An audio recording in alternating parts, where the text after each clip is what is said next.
first life without him being able to do anything.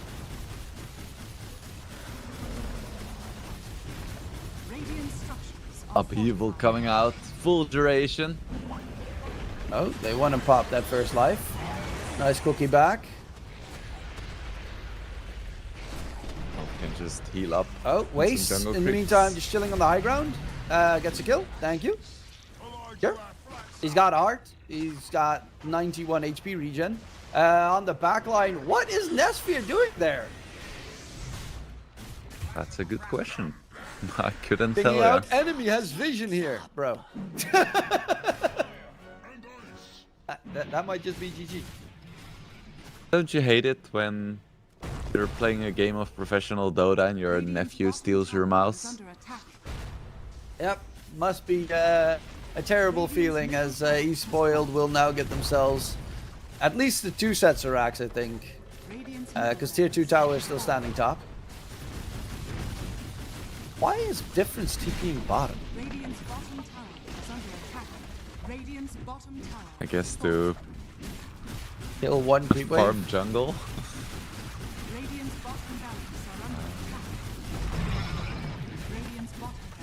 This is a curious game, big game. Indeed it is. But this game is looking very much like it's going eSpoiled's favor.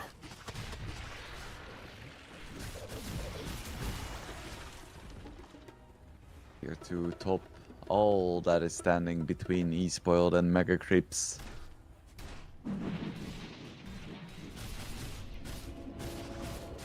And they, of course, have just shown that they can go through back to protection with the troll, so they might as well just continue doing that. He's going for the Swift Link so that he actually has a way to catch the backline.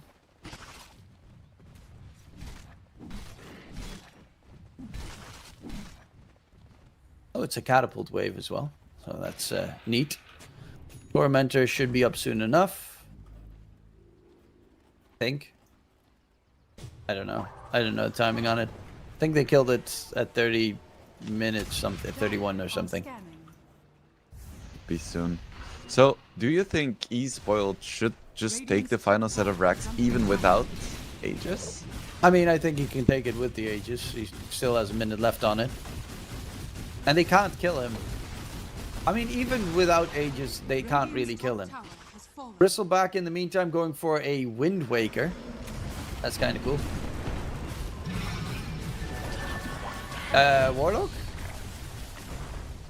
Yeah, like, sure, Troll's just chilling. Focus the racks. Gyro TP's in. Is close to the Silver Edge, but doesn't have the money for it. Troll Warlord popping the Static, healing up. Thank you very much. And the flak cannon just tickles. Oh, Echo drop. They pop the Aegis. First life gone. Sabat, the backline freeze is already taken care of. Difference doesn't pop his BKB though. Is dead, but the Megas is secured. And immediately BKB TP out from the Troll Warlord. They're gonna go for the Bristleback because of it. And waste 21. Does do a lot of damage in response, but is gonna get taken down. So 2 dead on the Dire side that both don't have a buyback. If only there was a rapier on Gyro, maybe they would have the damage to like deal some objective damage now. It's just gonna be a Silver Edge. You're gonna have to deal with those men. Luckily enough, not the first wave, but the second wave coming in, those Mega Creeps are gonna be very hard to deal with because, I mean, the supports are okay in dealing with it, but they're not great. Yeah, definitely not. It's only really the Gyro that is good at clearing creeps. All the other heroes are okay.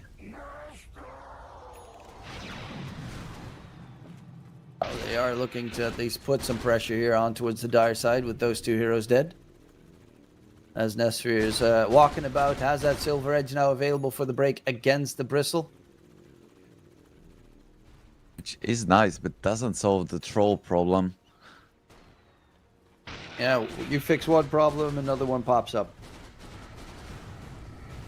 Well, actually, to be fair, that problem never went away. It's been a problem since minute 0. Or Runa team. They don't have any E-blades or something either. Really free. Okay, that's a nice little kill there onto Astakor. But in response, difference going in onto the gyrocopter of all heroes. Troll is here, spots out the Warlock. Couple of hits, gets the kill. Nesphere, of course. You can't invis away with the... Okay, Alberca says hi. I'm a sacrifice my life for the greater good. As, yeah, he has a refresher, but there is no chance he gets away. You have buyback? No buyback. He doesn't. He could have popped refresher and just ultied again. What? Radiant's courier has been Oh no. Now there is no Dawnbreaker. I think eSpoiled can just throne because Runa doesn't have damage. Yeah, and pretty much that. Like, you're gonna have to kill off 3 super tank heroes. The Slaughter slightly less so because he doesn't have an Aghanim Scepter. Yeah, break onto the Bristle, but he's got a Yules. And a Lotus. There we One go. advantage is there are a lot of creeps now in your base, so you can go for a big fat Echo. But Gyro is clearing out those creeps, so that's the downside. Troll being forced back, they get rid of the tier 4. There is no fortification, and they know there's no fortification. It's double echo now. Going in, Bushwhack, not going to connect. There is the refresher used. Troll Warlord with the ulti going in onto the Shaker. Can he kill him off? Yes, he can. Buyback available. Turning his attention to another target. No ulti for Snowy, but he's just going to go for the Ancient, and they siege it down as eSpoiled take game number 1 with the initial game upset here. And this troll was just so strong. I feel like we were like, oh no, Difference doesn't have a game, and the Bristle doesn't like playing from behind, blah blah blah, and then we look at the screen and it's just Troll who is unkillable and is killing 5 heroes. Pretty much. It also definitely does help that Bristleback didn't die first in the team fight. Like, he dies and then the team fight starts, which happened twice before. And then there was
and not spam out boars and hogs, I feel like you're already quite happy, right?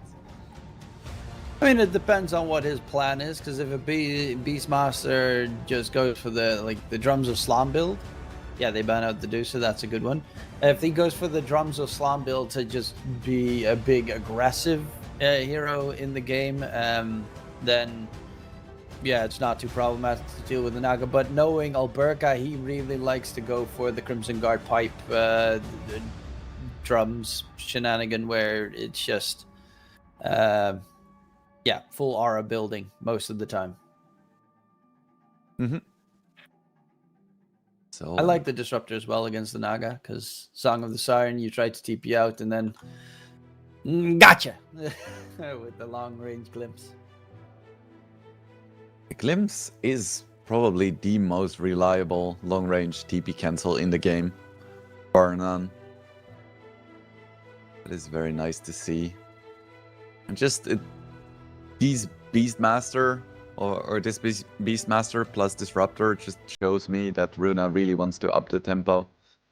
They tried the slow, methodical, teamfight-based approach last game, and they're like, okay, we need to up the tempo. Let's see what we can do with this. And eSpoiled, they respond with a DK and Willow. Willow plus 4, DK still flexible mid or safe lane primarily. Very tank hero once again, just like last game, to pick up a core. They have a Naga on their side, so having big tanky heroes really is a huge plus, but Runa team is gonna need to make sure that they at least have a hero that can win a 1v1 fight. Mm-hmm. Let's see what Runa wants to pick into this DK. Ursa is still in the pool. If they want to go for that. Which other heroes does Nesphere enjoy? They could go for Terror Blade, I suppose. Maybe something like a TA. Plenty of good options still here. Even Jug looks pretty good here. Yeah, Jug wouldn't be too bad. You don't really care that much about Song of the Siren shenanigans. Only Slash is obviously top tier. Deal with it. They're gonna go for the tiny on Runa. Flexible. Queasy plays it. Nikki Cool plays it. So you don't know exactly what's gonna happen, especially if they manage to pick up their Nesphere hero, which, as you said, I think TB would be a really good pick as well. It's just a Nesphere classic and very comfortable hero for him. Very good against DK as well, especially once you get that Scotty. Mm-hmm. Yeah, because eSpoiled right now doesn't have an insane amount of damage. They don't have the kind of lineup that can just blow up ATB, especially when he's walking around with like 3k HP. Would be a nice pick. But instead, they pick up their Nikki Cool hero first, I assume. I don't expect them to have the weird Zing Q flex on their lineup, but you never know. There's always it is an upper bracket final, so this way you bring out the surprises. eSpoiled are the one that actually steal that gyrocopter away this time around. Will this be I mean, it's a good lane for the gyrocopter against the Beastmaster Tiny, and they have kind of no damage on Runa team to deal with the gyrocopter yet. Mm-hmm. And I feel like eSpoiled would be absolutely fine with Runa team picking a troll this game. No, it's banned, but Oh yeah, of course, of course. I think Lifestealer is probably the one that springs to mind the most of the gyro or Lifestealer is pretty solid here, I think, and Ursa. I think those are like the two big, or the gyro, the Juggernaut that you mentioned. That's also not that bad. Mm-hmm. There's definitely some good choices. Runa team is gonna ban out the Slaughter and Undying. But they expect this to be a DK mid, which I think is a very fair assumption. DK It makes does sense. enjoy laning against Ember. Yeah, you don't really care about the Ember. Also, it's Not like a super good maid slave game for for the Ember either, so that's not ideal. It's a good Spirit Vessel game. That's a plus, which is a good Ember item to go for. But this, yeah, it feels like the gyrocopter has a lot better of a game this time around than in the previous game, because Beastmaster does get very tanky, but like Ember is questionable in tankiness. Disruptor dies from just a random flat cannon. Tiny as well. It gets pretty tanky, but is more utility based for the tossback play, and then you just have the Song of the Siren reset. So eSpoiled taking their sweet time, but they're gonna ban the lifestealer that you mentioned. That makes To sense. deal with that hero. Of course, lifestealer, one of the best matchups against Gyrocopter in the 1v1. Doesn't even need a Lotus or do not care about the missile. Spoiled, they pick up the Dawnbreaker, so they were clearly inspired by something last game. Yeah, but they do have the backup of the DK this time around in case you need an extra right-click late game carry. A lot of healing, Dawn ulti, Naga ulti for the eSpoiled side. Gyrocopter probably, depending on, of course, what Runa pick as their last pick, but likely going for more of the standard Aghanim Scepter, Chrysalis, BKB build instead of that Drow Ranger build we saw last game. Ooh, okay. One of the more classical gyro counters by turning into gyro. Yeah, it's a blast from the past. Sphere Morphling. That actually changes everything in my eyes, because you just turn into the gyrocopter, get the flat cannon, and then you shred the entire dire team very easily that way. And with the disruptor as well, you have a counter for the Dawn if he comes in with the ulti. Yeah, I'm liking this. Beastmaster goes for the super aura build, so Morphling doesn't really have to be that fearful of getting one shot. They don't even have a one-shot potential lineup on the side of eSpoiled. It's all consistent damage, but there's no burst. Like, Dawn is the only real burst they have, which is very, very problematic to kill a Morphling. Mm-hmm. Yeah, it's a really nice pick. We don't see a lot of Morphlings anymore these days. Damn, it looks really nice. Of course, there is still the potential to like mess up and get a Blink Dragon Tilt when you're running around with 800 HP. Of course, but that at still that point, happens. you need to have a shard, and that fixes everything. But yeah, I would assume it's going to be a DK with Blink Orchid, just to make sure that the shard shenanigans doesn't happen. So you get the DK stun plus the silence, and then he can't attribute shift. Then again, most Morphlings don't get the Aghanim shard until like 40 minutes into the game, and that's only because they get it for free from Tormentor. Yeah, it's like, you know, it's very good, but it feels so bad to build because it doesn't help you when you don't mess up. It doesn't help you farm. So you're like, I don't need it. I don't need it. I'm fast enough. I'm faster than all of these kids. Yeah, they can't touch me, and then they hit you touch once you. time with a stun, and you get insta killed, and you're like, oh, okay. I did not know you had that good of a game. Cool. But that's the level of hubris you need to play carry. You cannot play carry without that. The classic, 50 minutes into the game, no BKB carry. Yep. That usually costs a bit too much. Tiny waiting for the move coming in. Smoke v smoke break. You know what they say, DK? BKB is a crutch, and if you can't win without it, then you don't deserve to have it. That is a terrible saying, and that's going to ruin a lot of games. I don't know what you're talking about. Anyway, looks like it's gonna be a basic 2-for-2 bounty trade. I am shocked. Willow taking a few hits. In Dota 2025? Totally just not smoke AFK. Oh, there's someone there, run the opposite direction. They should just make it so that a single bounty rune spawns in the Roche pit, and that's it. That would be fun. Yeah, then no one's gonna pick it up because it's too much effort. At the start of the game, so you I just mean, get a nice. if you make it a mid-wars. like 200 gold, like winner takes all, King of the Hill situation, that would be pretty cool. But if you make it like the 40 gold, eh.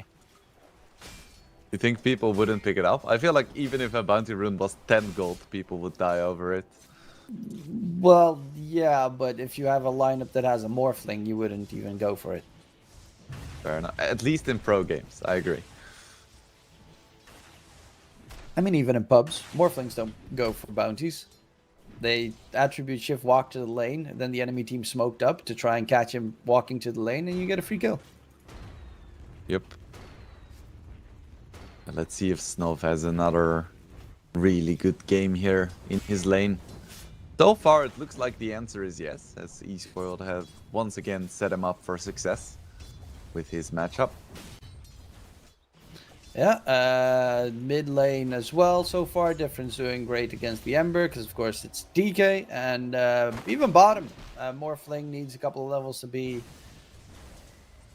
more sustainable. It's pretty scary. Dawn does a stupid amount of damage, and it is kind of scary. I actually, interestingly enough, played yesterday in a pub game against a safe lane strength Morphling.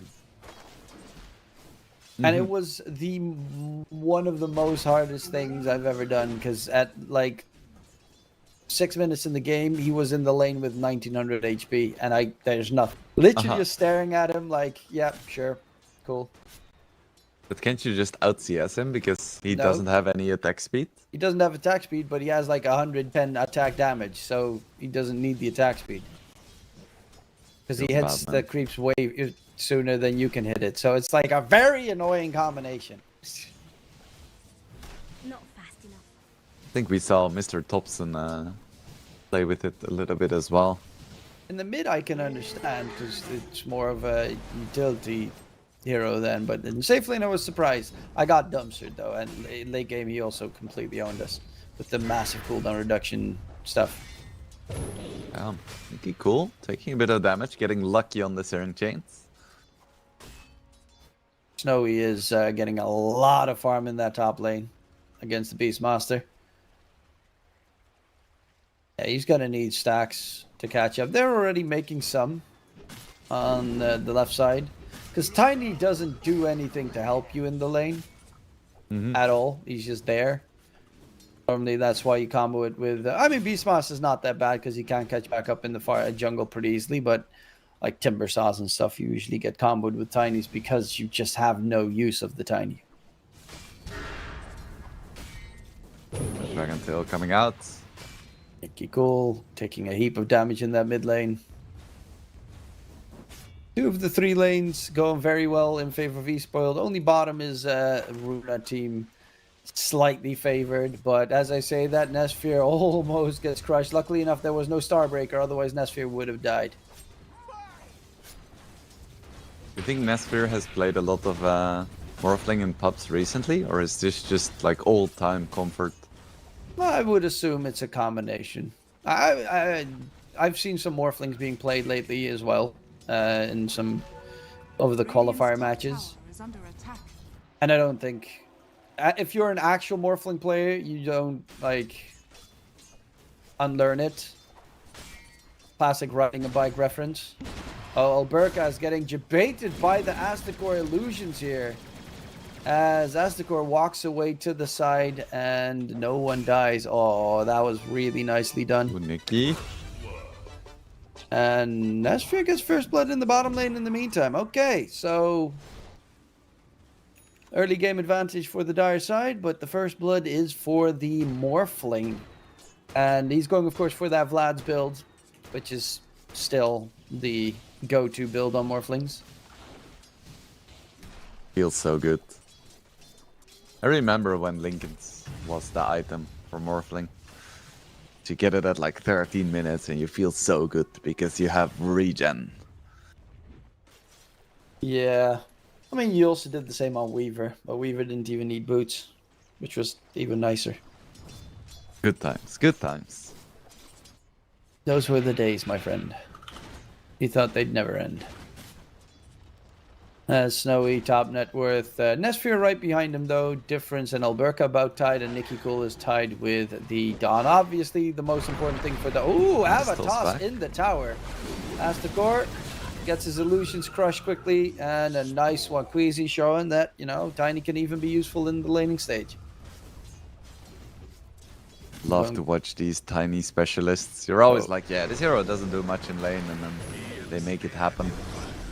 Nicky takes a lot of damage. Rune spawns. Haste Rune for the Tiny. Wants to give it to the Ember, but yeah, no, you'll just have to pick it up. And sprint away with it. This is Catapult Wave and Green Dragon, so a lot of pressure coming out onto this tier 1. Tiny would love to make something happen here, even if it's just to defend the tower. Oh, till the end. Drop in low. Queasy running in, trying to help out. Root onto the DK takes a lot of damage from the tower in the meantime. But those pesky illusions take over the aggro. Tower at half HP. Solid score for a first ulti. Okay, Astacor going in onto Disruptor, and now they should kill him off, and they do. This is a lot of fun for the Ember, having to deal with this in the laning stage. Yeah, and he was so close to 6. Now he finally does get it, so he should be fine. Always a precarious moment in the game. Shrine fight. Alberca did grab the shrine, has a roar available. Actually waiting for the Tiny to rotate through. He wanted to get the bamboo. Oh, maybe a toss forward play. They have glimpse for the Dark Willow, and that should at least be a little consolidation kill there. Burka is third in net worth. He's just behind the Gyrocopter. The Helm of the Dominator almost done as well. So this Beastmaster, from having a pretty bad lane to second in net worth. Yeah, very nicely recovered. I think that is one of the big strengths of Beastmaster. He can completely take over a lane when he's ahead. Even if he's placed in a suboptimal matchup, you can still just get your farm from the jungle with those axes. They're so incredibly efficient. And he is going for the Agnum Scepter build, so not the full aura build this game. On the Beastmaster. That means they're... Oh, Dawn ulti in mid. Have to get out. Disruptor. Did the Disruptor just get tossed in? Or... No, it was quite deep. Yeah, a little bit too. Dawn ulti was used. They're actually going for the Gyrocopter top, it seems. Queasy will be able to catch him. Sees the creeps walking away. Observer gets vision, but they're going to go for the Gyro. And then they know there's no Dawn ulti, so there's no way they should be able to keep the Gyro alive. There's a Roar available as well. Different TPs through. Roar thrown out, but they will get a couple of counter kills here possibly. There's a glimpse on the Disruptor, doesn't use it to send away, for instance, the DK. But in comes Nesphere from the side. Morphling waveform in, going for the DK. Gets this DK stun in. Difference, drop in low, taken down. As Dark Willow will get Nicky Cool on the back end. Really nice rotation from Nesphere there. Morphling isn't super strong early, but just really nice timing. Radiant's bottom tower is under attack. Yeah, that is pretty great, especially now that the Ember... I mean, the Ember is already struggling really heavily, and it just... His Spirit Vessel is going to take so long until it's done. Till the end. Radiant's bottom tower is under They attack. want to try and catch him, but he is slightly out of reach. He knows that they're there. Of course, they have that Observer Ward. Top side to get a decent amount of vision. Alberca going for the Ags item. The plus side of going for Ags on Beastmaster early game is the fact that you also go for a Blink Dagger fast in the game. Normally, after the Ags, you go for the Blink, and then you have an initiation hero, which... Until Tiny gets his blink, they won't have. Speaking of which, Queasy is, yeah, he's just about now 10 minutes in starting to build up his blink dagger, probably. So it's going to be a long run until he has it. Dire's top tower is under attack. Relatively even game so far. Dire are What do you think that favors? I think the Morphling. And Beastmaster. It's also the Beastmaster build that I really do like. Naga Siren spotted out, glimpse back, taken down. Dawn ulti comes in. There is a roar available. He throws it out on towards the DK. As there are more rotations. Nesphere is here as well. Difference is very slow, but can they get more? There is no more for 20 seconds. And okay, the TP from Nesphere feels like a gigantic waste. Oh, he's Also, stuck the in roar the was top kind of lane. weird on the DK instead of the Dawn. Not ideal. They could try to put some pressure here on the top lane. I guess with the Vlads and the Dire's top Beast. tower is under attack. Are gonna be able to get the tier 1. Dire's So structure that is nice at least. fortified. That opens up the top side of the map, so Beastmaster has more space to farm around. And Nesphere back towards bottom he goes to continue his farming spree. Nicky cool, but in net with his waste. But waste of course has that global, so he can just mainly AFK farm until his team needs him. One of the harder things to deal with. Normally you want to smoke gank, try and kill off the Dawn so that they don't have it, but yeah, I mean, look at positions where Dawns tend to farm. It's completely on the right side of the map. Not easy to get there.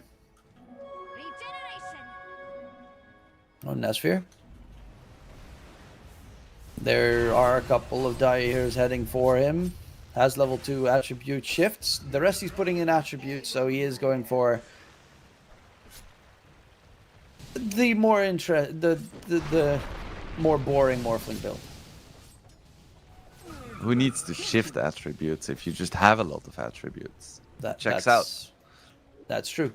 Oh, Snow, look at how much HP he has. Why did Oblurka run away? I guess Dawn ulti he's a bit afraid of, but Guess so. no, he was very quickly dead there. Radiant's bottom tower is under attack. Friends now with his Blink Dagger. His next dragon form, this should be another tier 1.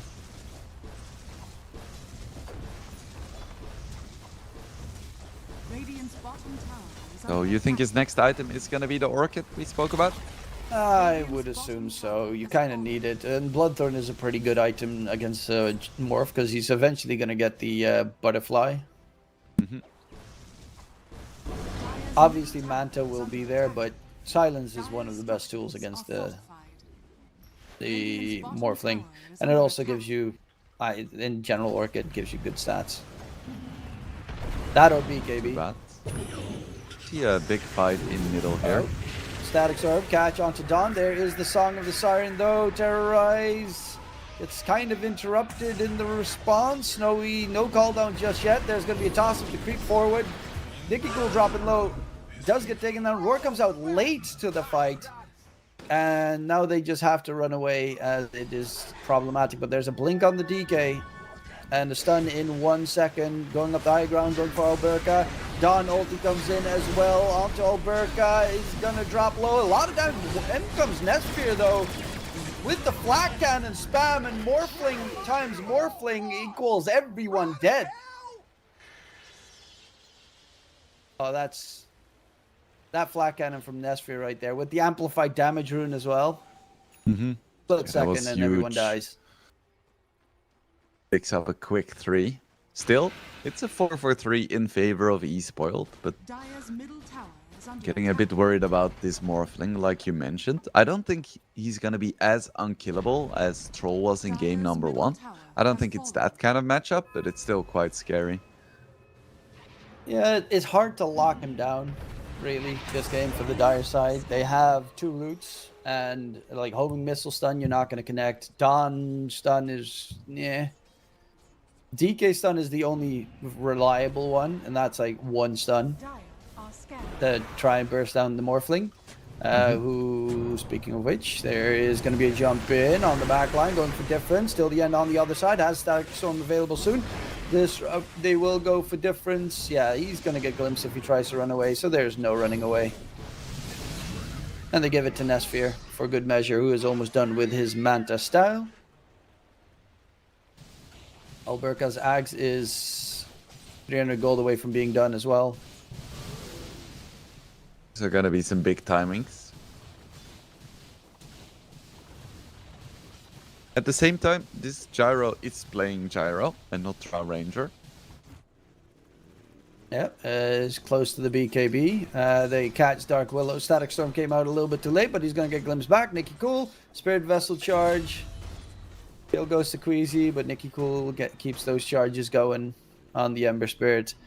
And every little bit helps him grow up. But Queasy is close to the Blink Dagger. Like, they're going to have Blink Dagger, Ags on Beastmaster, and Morphling with Manta Style all at about the same time, which is really scary for the Dire side. Mm-hmm. Especially, not everyone has their BKBs. Gyro does have his, though, and that is a big one. He's still vulnerable to the roar, but having that BKB means that he can actually do something in fights. Still takes a lot of damage, though, from the Morphling, but yeah, he does... Oh, they're actually going Roche with that Aghanim Scepter from the Beastmaster. First objective of the game going to be secured. Classic Beast. Takes the Aegis. And next item for the Morphling is going to be Butterfly. So that's going to be Gyrocopter, same story, also going Butterfly. So both safe lanes are going to need to get... I mean, are you... Yeah, no, you're going to need to get an MKB at one point. The Morphling doesn't die from magic damage. Not enough. We have a Vessel now on eSpoiled as well. That'd be nice against the Morphling, of course. Can be dispelled by Manta.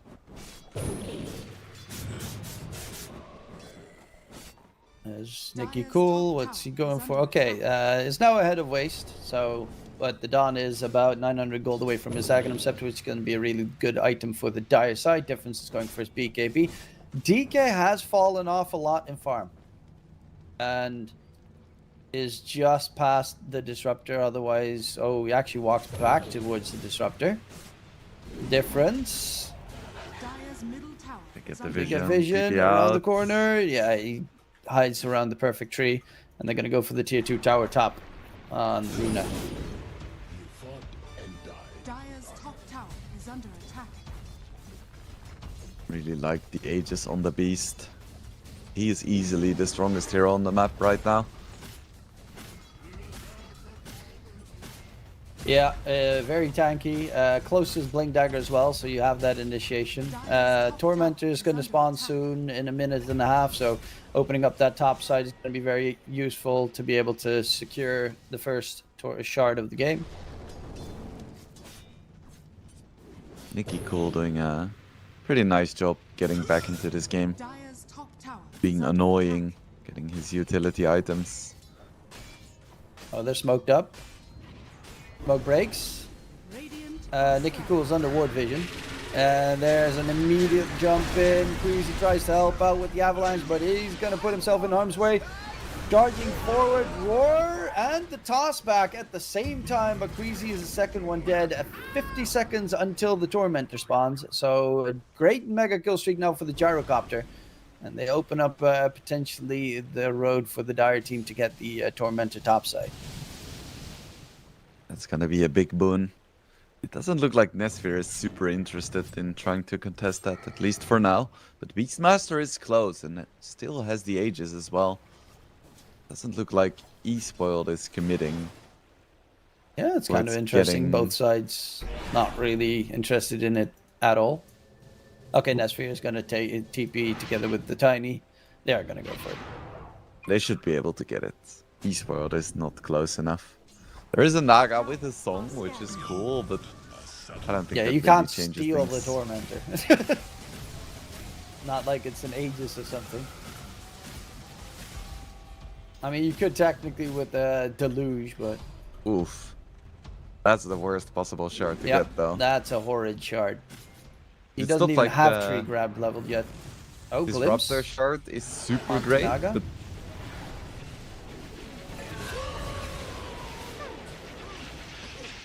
Nice, easy, quick kill.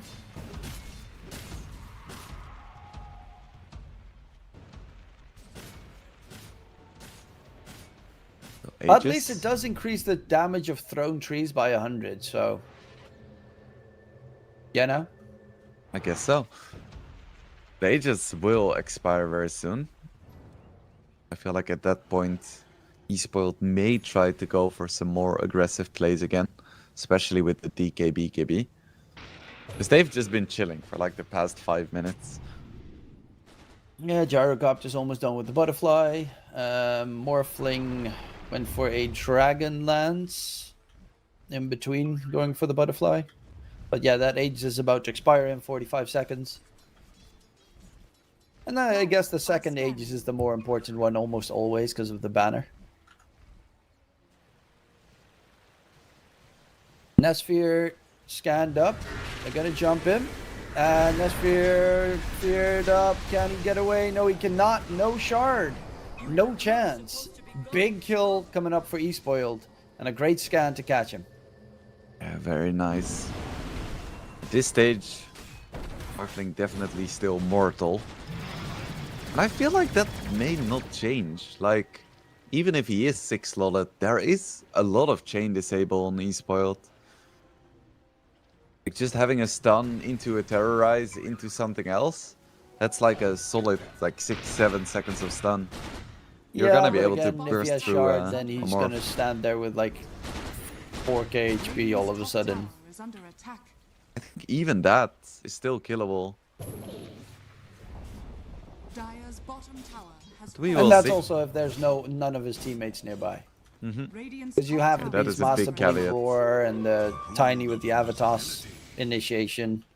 Or Disruptor for that matter, who is, I think, getting his Glimmer Cape now delivered. Yep. So they have a good defensive tool available. Be cool with an Invis rune. Looking for trouble. Isn't gonna find But any. they're walking right underneath ward vision. So they know someone's hunting. DK going for the Orchid. They actually smoked up. In the meantime, Alberca's on the other side of the map farming his BKB while all of this is going on. There is a toss back onto the Dawn. Dropping low, Dawn ulti gets interrupted with the Static Storm. They're trying to go for Nesphere and they kill off Nesphere. Song of the Siren used, they don't even kill off the Dawn. And now Nicky Cool in a little bit of trouble. They lose till the end. And Nicky Cool has to get out of there. Goes for the TP. DK's not on cooldown, but yep. Dire's middle Close. tower is Again, under attack. Morphling dies. They tried to go on Dawnbreaker. She's so tanky. And there is a Naga in the game, so half-heartedly committing for someone just doesn't work. Plus, most of your damage at this stage is the Beastmaster, and he's not there. Yeah, but you know, those neutral creeps, gotta kill him at some point. Well, he does have BKB now on Is under Alberca. attack. Feel like Shivas is going Runa to be is his so next item, strong. which is pretty neat Radiant if he turret can has secure been it. killed. He is so strong, but he eventually is going to need to help. Because Yeah, he's just exactly. farming. They're It's- giving away so much. Because now we get to a point where Gyro can actually fight Morphling just because he's 4k gold ahead. And that's not a situation you want to be in, and I feel like it was perfectly avoidable. A bit too much on the greed there. Morphling also finally has everything in attributes, so now spending more in the attribute shift. As Alberca walking up, difference is going to be spotted. They get the jump in. Dawn ulti in response though. Beastmaster stunned for super long. Pops the BKB, throws out the roar.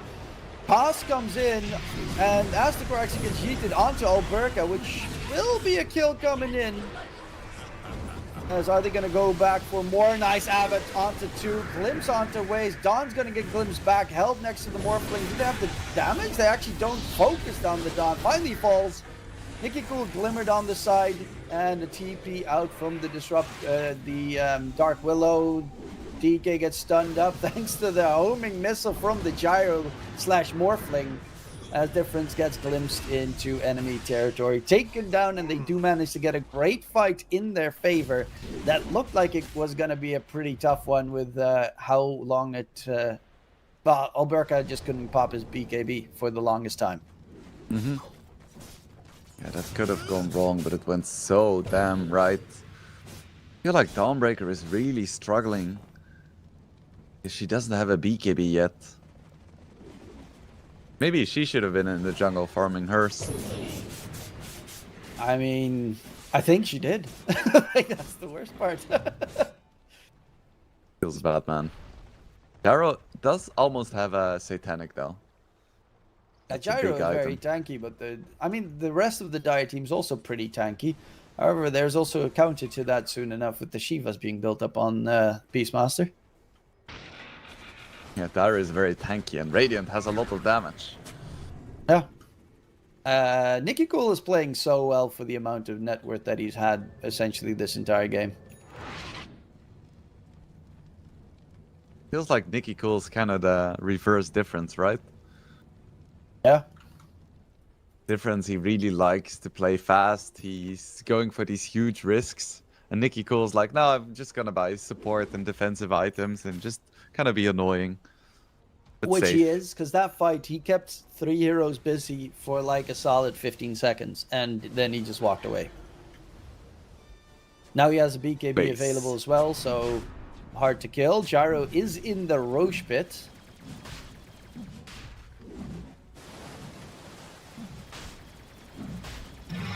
And Tiny is still bottom, while Dawnbreaker can just join at any time.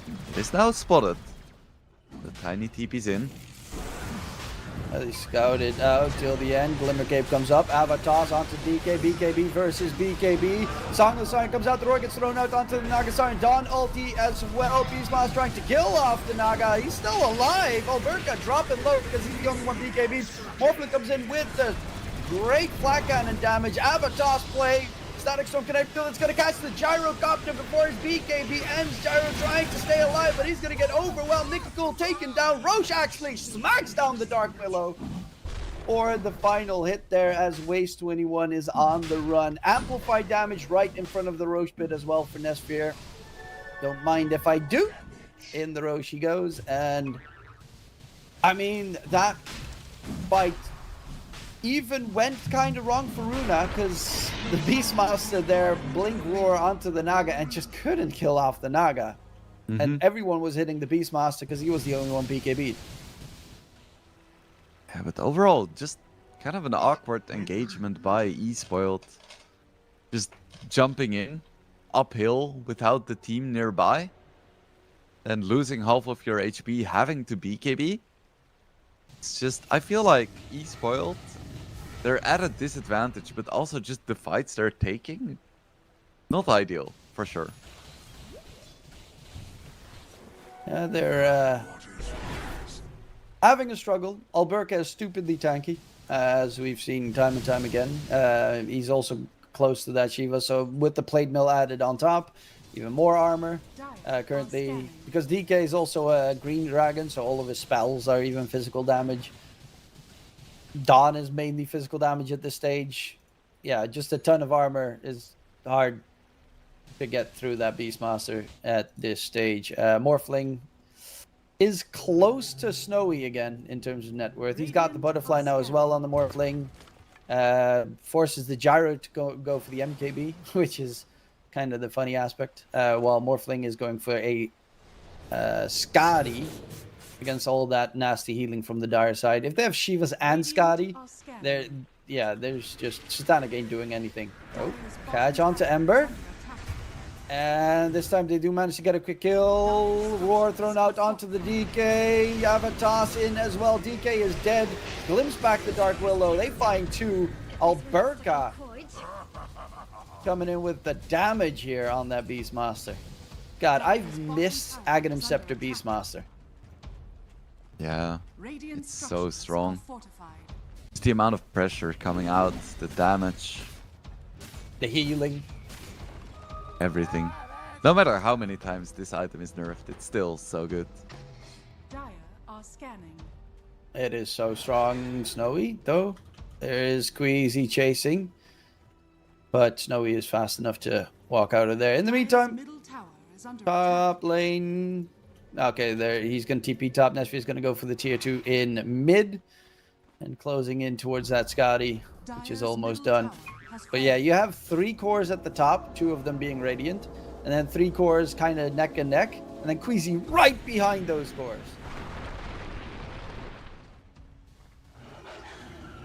It's a little bit inflated because of the free shard, but still, it's painfully close. He's even going for BKB next after his Blink Force Yules. Dire's courier has been killed. Next up, Deadless Aghanims, right? Dire's Yep. bottom tower is under Good attack. old tree volley. Oh, Smoke Dark breaks. Willow. Another one for Queasy. Glimpse forces the BKB on the gyrocopter. Yeah, hopefully he's faster than the Beastmaster. Yeah, he does manage to get up the high ground. Homing missile. Boonk. But there is no BKB on gyro, so yeah, they want to push high ground. There are no creeps though, so that's slightly problematic. You're almost with the Scotty now as well. Morphling is a problem. Yeah, not the only one, because they also have to deal with Alberca, who's going to refresh as the Shiva's done.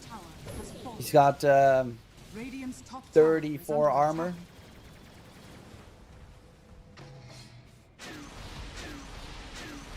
Fall down just to get rid of the creeps, but they fortify it. They Roshan's banner and fortify the creeps. So double trouble there. As it will be the tier 3 tower gone. Morphling very good at breaking stuff. There's Squeezy trying to go for a sneaky play, but the flat cannon shooting away from Nesphere. Clearing up all the creeps and anyone who stands nearby. Still has an Aegis for 35 seconds, but it's a full set of racks coming in. While they're looking for the DK, he's going for the TP. Won't be able to reach him though. Alberca tried to maybe get a catch.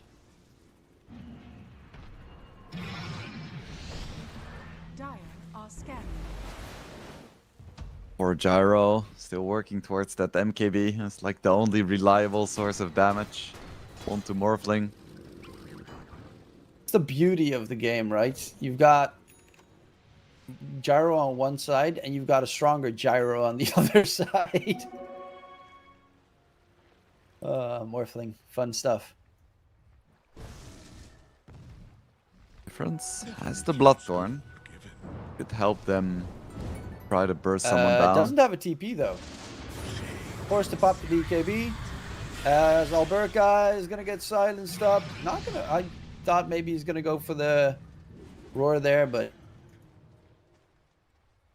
they will get the DK out. As I guess Morphling's gonna go for a solo turn.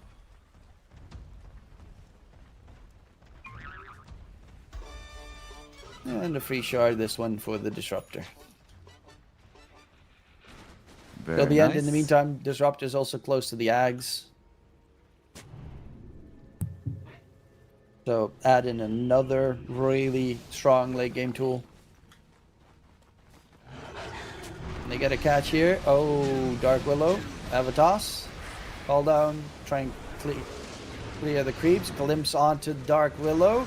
Disruptor dropping low. That Bloodthorn almost taking him down. Difference has cliffed himself.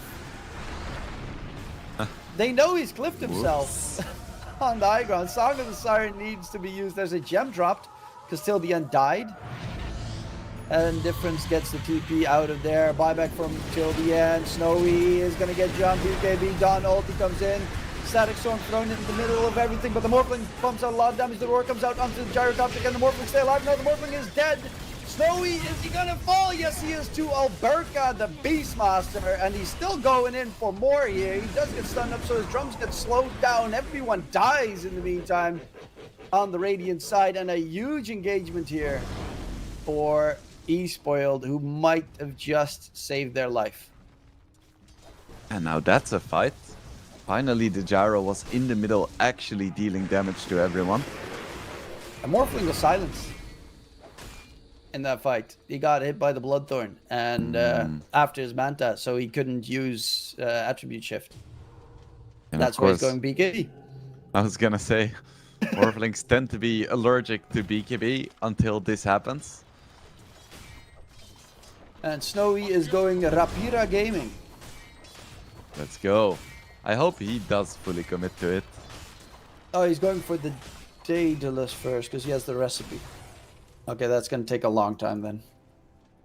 And in the meantime, there's probably a Roche for Runa and a BKB for Morphling. He's also going for the shard, so BKB shard on Morphling, and then he, like, that fight won't happen again as he'll just wait for him out.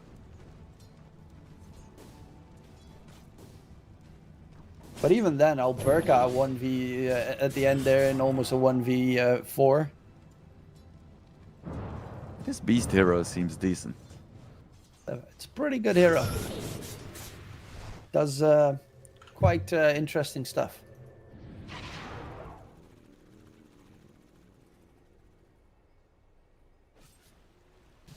BKB is finished for Nesphere. He was like, oh, I need a BKB. Okay, I have a BKB. Dawn does have a refresher. That's a very big one as well for the Dire, though. The BKB, double stun double is ulti. important.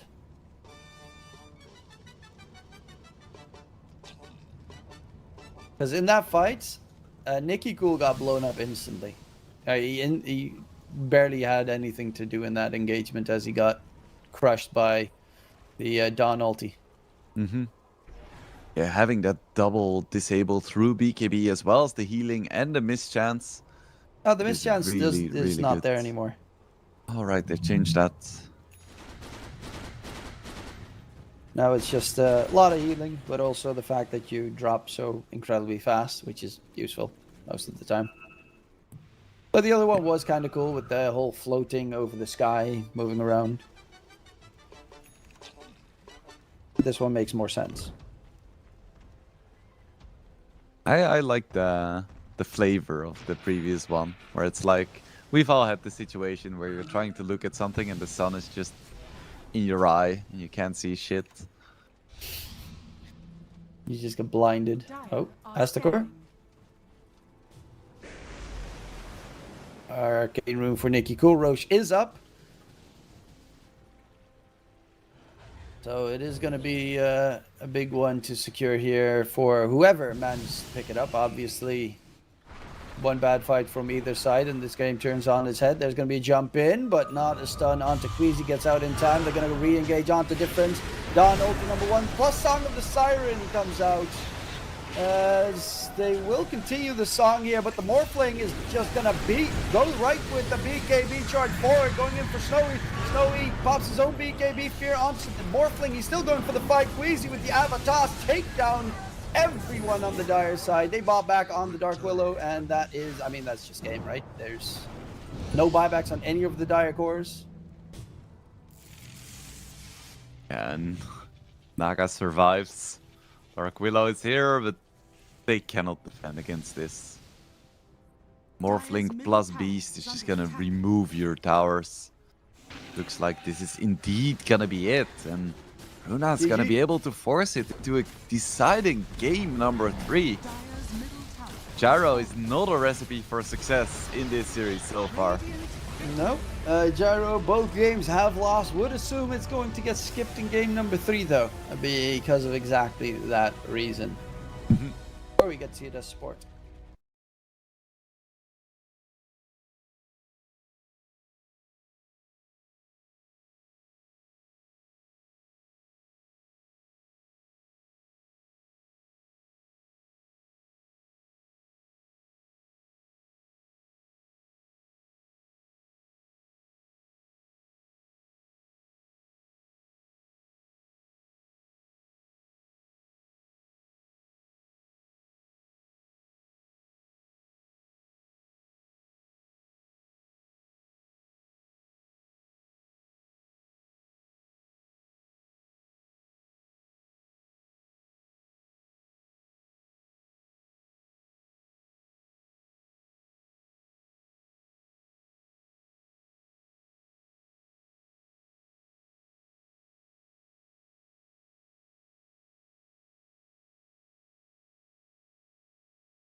in the series. Slardar does get removed by Runa team, but also that Coddle, we're just never going to get to see a Coddle play for Nikki Cool, I guess, ever again, the way Dota is going right now.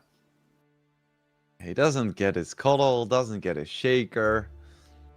Poor Nikki. What is he gonna get? Timbersaw, not even getting that one. I guess Batrider then.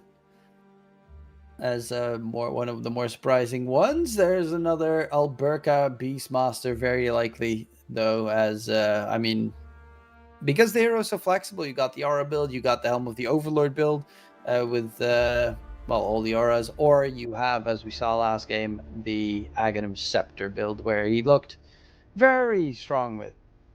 Mm-hmm. And last game, he was also countered in lane, right? Like, Gyro is one of the best options against Beast. But eSpoiled still didn't manage to take it home, so that's a bit scary. Because it feels like if you go Gyro, Runa team will just go for either Troll or Morphling again. And if you don't go Gyro, Alberca is gonna have an even better game.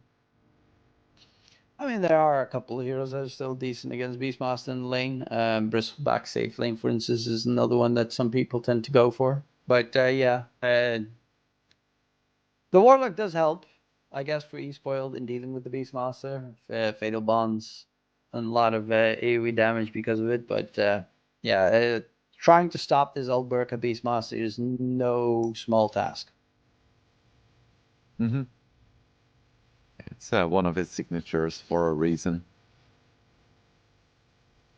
And a team bans out the Troll. I mean, they lost to it, so I understand removing it. I'd also still always be a little bit fearful of do so. Bristle gets removed. Yep, another one that's good against the Beastmaster. As just mentioned. And in general, obnoxious hero to deal with, as if you play it as an off laner, just as an extra core. Mm-hmm. And there's not much you can do about it in lane most of the time. Yeah, game 1 flashbacks. eSpoiled, what do they want to take out? It feels like Hoodwink would be super good for Runa team. But people are not really that fond of banning Hoodwink, it seems. Because there are so many heroes that could fulfill similar roles. Yeah, Snapfire, for instance. Another one that does about the same. But also very different, but yeah. But they are going to steal the Hoodwink themselves on eSpoiled, so the support duo of Warlock Hoodwink is a lot of magic damage and team fight already. It does remove a little bit of flexibility, but I feel like most of the supports that are being played in this meta are pretty firmly supports, with a few exceptions, of course. Runa team, let's see if they're gonna go for the Queasy Tiny again, or if they have other plans. Batrider, because it looks like a very nice Batrider game. And so Hoodwink Warlock, you just run them down. They go for tanky Hoodwink. Tanky two-headed Hoodwink. And tiny as another well. tiny that is probably for Queasy, but could easily also be for Nikki.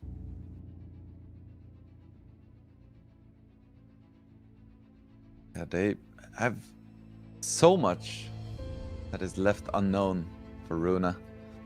Hard to deal with that that team, because there's just too much flex. They always have flex heroes going in. Technically, Nikki Cool could play the Beastmaster mid as well, if the need arises. Mm-hmm. It's crazy.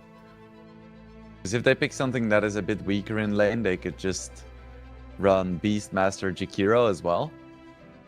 Just put the tiny mid, pick another support, and then just completely crush that lane. If they pick something stronger, they can just put the tiny there. Oh, and at least they don't have last pick. So eSpoiled is going to be able to get at least one guaranteed good matchup. I mean, a lot of teams still pick a bad matchup, but it's a signature hero, for instance. Okay, another eSpoiled DK. Mars coming in, very solid against the Beastmaster minions. Plus, good with the Hoodwink combination. That's nice. The There's the Bat bats. Rider is probably I mean, again, they can flex it, and that's the beauty of it, because they have potentially 3 mid heroes, potentially 3 off lane heroes, 2+4s, probably. So that is kind of. I am really curious how Runa is going to do this. Obviously, if this is a mid DK, you put the Bat Rider mid and you just bully him completely. Yeah, and if it's a safe lane DK, you probably wanna put the Bat Rider top and bully the Dragon Knight completely. Yeah. It's gonna be a lot of bullying. The only thing that we very likely can expect is that there's just going to be like a Terrorblade for well, it's banned, but late game carry for Nesphere, and then the rest sorts itself out. I would probably still ban out the Medusa if I was eSpoiled. If I was Runa team, because if you pick up like I don't know. But I mean, if you go Ursa, you're kind of safe in all the situations. Are they gonna go TA? Gonna be high tempo. Here is the PL pick. Let's go. eSpoiled. No, this is it. Against the Beastmaster, he gets Ags and you're done. But against against the Bat, against the TA, it's great. Beastmaster just never dies. Oh, the healing. Oh, the healing. We'll see. We'll see. Also, I've not seen a PL win in like a year. One day he will come back and I will quit Dota. Yeah, and then you get the classic fountain dive where just it doesn't matter what you do, he's just gonna have 50 million illusions chasing you. Fun. With the shard now as well, that gives him invis for no freaking reason. He's a silly hero. 50 seconds left for eSpoiled to pick up either their carry or their mid. Could even pick an off lane, like put Mars mid. I mean, could. Shouldn't, but could. Safe lane or mid DK? What is it? Abaddon. So that is going to be the safe lane Abaddon. Put the Bat Rider mid. Yep, they do it. Nicky Cool plays the Bat Rider. He's going to chase the DK. That is a nice Abaddon game though, against Bat Rider and Beast. Yeah, but it's also a very slow hero. Need that Radiance first. Then you're already like you need like 3 items before you can actually do damage to the enemies. And if a Bat Rider gets time to farm in the meantime, he just kills everyone else. Like the Abaddon survives, but everyone else is dead. So does that mean that you're favoring Runa's draft? I'm favoring Runa team here. I think I've seen the Nicky Cool Bat Rider against the DK literally yesterday. Actually, what was it? Yeah, and I think he just like at one point with if you get the Arsonist facet and you get the 5th skill point in there, DK just melts. You see his HP bar just and it's gone. You could remember it as if it were yesterday. Yeah, it was. I mean, it was such a fast game. I think it was done in like 13 minutes or something. But yeah. Okay, I can't wait to see it. I do like this Abaddon pick, but I'm also very worried about the mid matchup. Because a DK, if he gets like a late blink, he's just not gonna do anything. And this is also not the kind of game where, oh, you just buy a BKB and you're fine. No, there is still so much that goes through, so much physical damage as well. It is a very scary game for Difference, and he is a very important player for eSpoiled. Yeah, you're also playing the 3 melee core matchup up against a Beastmaster, so like everyone's going to surround him. And the Jakiro, and the Tiny. So it's all going to be hugging each other nicely, and then they're just going to get smacked, it feels like. We need to have some faith in eSpoiled. Every single game, I'm like, they don't look too great, and they came this far. Game 1 we were more on the gyro side, but that troll went kind of nuts. Game 2 they got decently close as well, but yeah, that was where Difference had a really good lane, like a really good lane, 30 and he seconds fell to off go. so hard on the DK, and I'm a little bit worried that with a bad lane, it's gonna be way worse. Hmm. We will see, but maybe he's gonna surprise us. What's Maybe Queasy he's doing? been playing those 1v1s with DK against Batrider, so he knows this matchup inside and out. And I do think he's a very good laner, so we'll see. It is gonna be at the very least a very entertaining game. Because you do have a lot of Oh, blink dagger heroes here. Ooh, oh, 3 bounties. Yoink from Queasy. it's over. You were right. That's 120 gold for one team per player, and the other only 40. So GG. Mars has Yep. to even wait for to send out his tangos to lane. The pain. It's a 400 gold lead at 0 minutes. That's sick. Next level play. It always feels bad when you're playing mid and the first item you queue up is boots.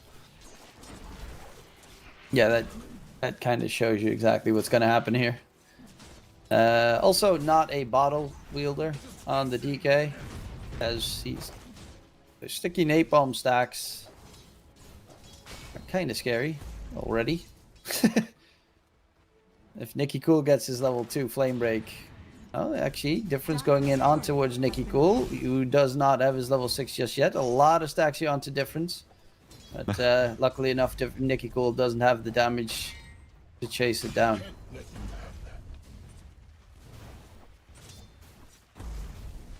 This is gonna be a volatile matchup for sure. I feel like the DK's probably gonna die at some point. Oh yeah, guaranteed. He's gonna get booped back, and then he's just gonna melt. But I can also imagine like Nicky Cool overextending and Difference just going for some kind of a Dragon Tail play. Well, difference. Okay, did get a lot of damage. Has that magic stick, of course, available, and Nicky Cool knows it's coming. But Nicky Cool's got the bottle, so he's just gonna get some sips, refill it, easy peasy. Top lane, a lot of damage. Nesphere is actually tickling down as well.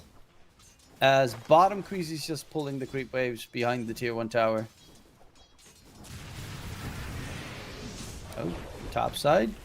A lot of damage. Nesphere does get his refraction just in time. Otherwise would have been first blooded. I think MRLS managed to cancel the meld as well with the bushwhack. If he didn't, he would have died. So both heroes get away with, I want to say murder, but actually lack of murder.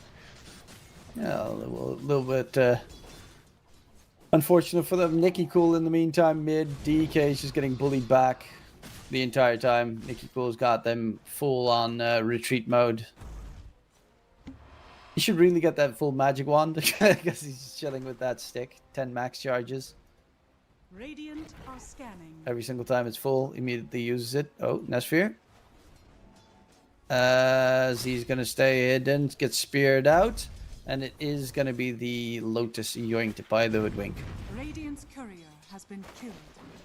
Oh, Nicky Cool wants to go for difference. Boops him back. Oh, that's nice. such a nasty little boop. And difference. Nicky Cool they did run not... out. Yeah, he didn't sticky napalm stack it while chasing. That's a little bit of an oopsie daisy. That should have been a Difference kill. survives, and now Nicky Cool's out of mana. So that's 30 seconds of free laning for Difference. Even walking close to try and get the Dragon Tail. Yeah, Nicky Cool has to be careful. Needs the water rune, and that's what Queasy is rotating mid towards him to help.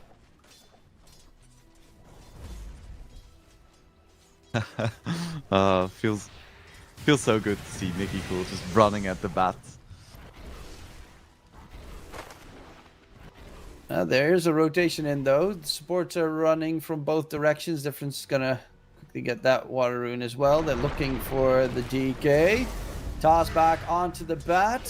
He does have Firefly. Doesn't get the cast off though. They're taking a lot of damage from that Fatal Bonds.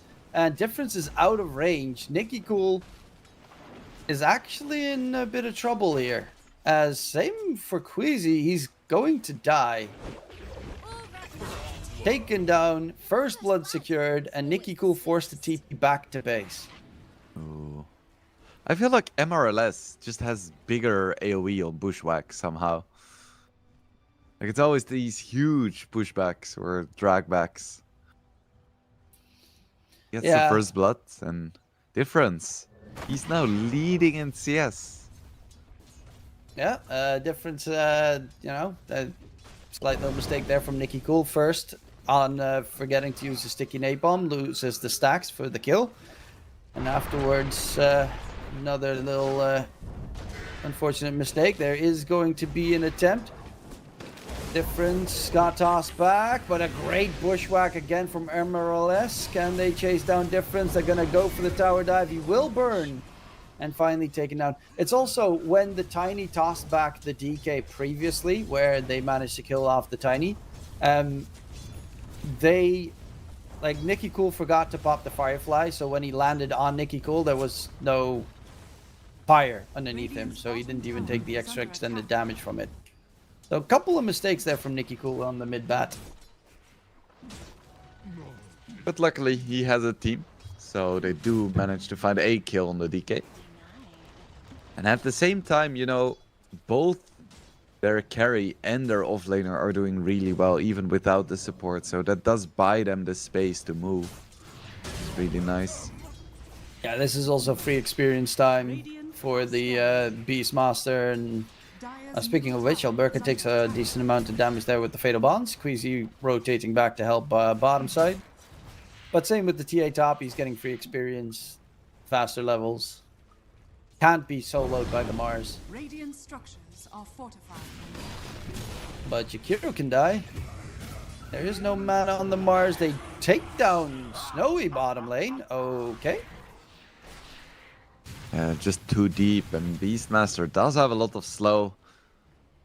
But I'm not exactly known for his speed. Nikki Cool. Level 5, almost 6. Then you get Lasso Drag. Which might not even be leveled, to be fair. Yeah, no, he's going for Firefly. He's just going to try and speed up his farm. Amplify damage as well. Feels good. Runa is gonna hit level 6 in one creep. Drag back. No level 6 Snowy just yet. Underneath the tower. Takes a decent amount of damage, but they do take down until the end. Somewhere else across the map. Was being chased by the Mars, the DK. Oh, they're going in for Alberca. Drag back. Queasy tried to maybe get a toss back play, but won't be able to reach Alberca. And that's a very big kill. Taking down the Beastmaster. Second in net worth from the Dire team. Nikki Cool going for difference. Can they catch up? That DK stun is long, but is it long enough? Nikki Cool, he's just going to go for the slow burn of death. As difference is melted by the Batrider. No lasso even required. Yeah, the moment you get hit there, the moment you get slowed, it's over. No supports. Ready with the TP.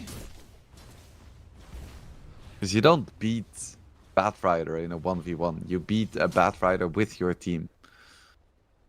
And they were busy getting that kill, of course, bottom lane onto Alberca, which is great. He's got the helmet of the Dominator now, though. I'm actually curious, is anyone on the Radiant side? No. No Radiant Doms. Baden's going for the Radiance immediately. I'm curious to see if Alberca is going to go for the same build as he did last game. Arena dropped onto Nikki Cool. Is going to get stunned to the side. They have a lot of stuns, though, as Nikki Cool will fall, and good rotation move there from the Mars to get that kill. Yeah, even the shield rune wasn't enough to save him there. Really nice arena. Oh, they're going in for Snowy. He does have that Poro time still available. And it gets popped. But there's also a golem drop pump faked up from Astakor on the other side. So he did eat up his neutral item. And MRLS tossed up. But there's the Aztecor heal. Queasy can't really do too much to hamper him. There's also DK running in the opposite direction. Nice ice path from till the end. Squeezy is still going to get bushwhacked. Roche, help! Oh, Roche doesn't Oh, help. close. It was pretty close, but no, Radiant's bottom not close tower enough. is under attack. Oh, There's the Golem rock. dropped onto the Jakiro. He's trying to run away, has the dot on him. He Oh. did go for the icebreaker facet, though. Ooh, Saves his sidestep. life. Bamboozled. Insane. They get the golem. 100 gold. And Queasy rotating top, wanting to go for waste, but he is out of range for the Avatos play. Nicky Cool, in the meantime, bottom of the cores on the Bat Rider. So a little bit more of a struggle than he would have liked in that mid lane. And now he's third, but that's just how close all the cores are to each other. Except for Nesfir, he's slightly ahead. Sphere having a great time on his TA. Radiant's top tower is under attack. Solid amount of pressure coming out onto the tower now with the catapult wave. If no one moves in, this should be a tower. Yeah, Waste is going for a Blink Dagger before finishing his phase boots, it seems, on the Radiant's top Mars. tower is under attack. Radiant's top tower has fallen. That is very telling of how they feel the game is going. They're gonna get some big timings, I guess, with DK and Mars Blink. DK is almost done. On the other side, Bat Rider takes a little bit longer. Nesfir is going to get caught by the bushwhack. Sharpshooter comes in, caught in the arena. And Nesfir is a big kill. Queasy comes running in, but now Queasy is the one in trouble. Help me, team. Oh, nice little boop into the ice path there. But Nesfir, yeah, farming the Radiant Triangle, not the safest place to be, Radiant's bottom as tower is Alberca is under going to attack. push the tier 1 tower bottom lane down. I'm surprised he got caught there. Radiant's bottom tower There has are no fallen. blinks yet on eSpoiled, and you do have the traps, and like everyone on eSpoiled is melee. A bit sloppy there But from you Nesfir. got that insane MLS bushwhack. That is true. Like the whole screen AoE bushwhack. Yeah, it seems to magically work. Denies the invis room for the tiny. Easy peasy lemon squeezy. Well, Oberka, 2200 gold in the bag. And still has it. Okay, he's going Helm of the Overlord, so he is going more aura build this game instead of the Ags. Catch onto Jakiro, walking up. This time the bushwhack will not connect. Ice Path, Macropire for good measure. Makes Just- them work for it. Yeah. I mean, you're gonna die anyway.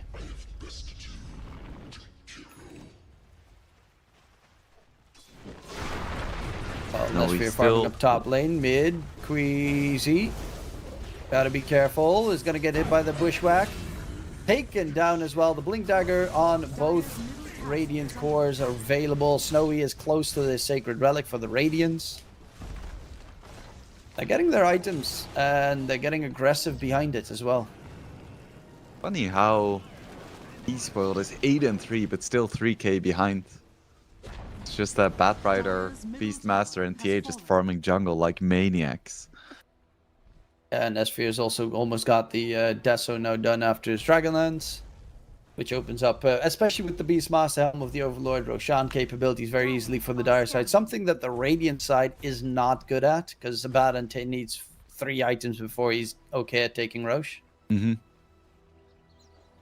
That's definitely an advantage for Runa in general. Just their objective taking is really good. They have really nice push from their Radiant are supports, scanning. shoving out the waves, and then their cores just shred towers.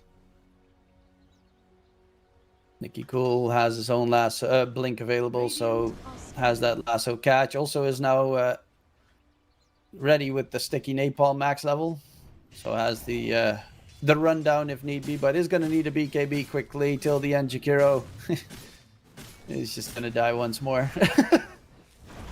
Sharpshooter in. Golem even dropped. with the sharpshooter there.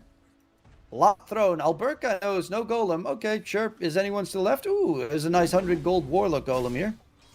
He's gonna try and... Nah, he's not even walking up the high ground. But he's got the ancient granite golem already picked up. And he's just farming. Second in net worth, about 1,000 gold of everyone but Nesfear. Oh, they're going for the Hoodwink. Or aren't they? No. Nicky Cool can't reach.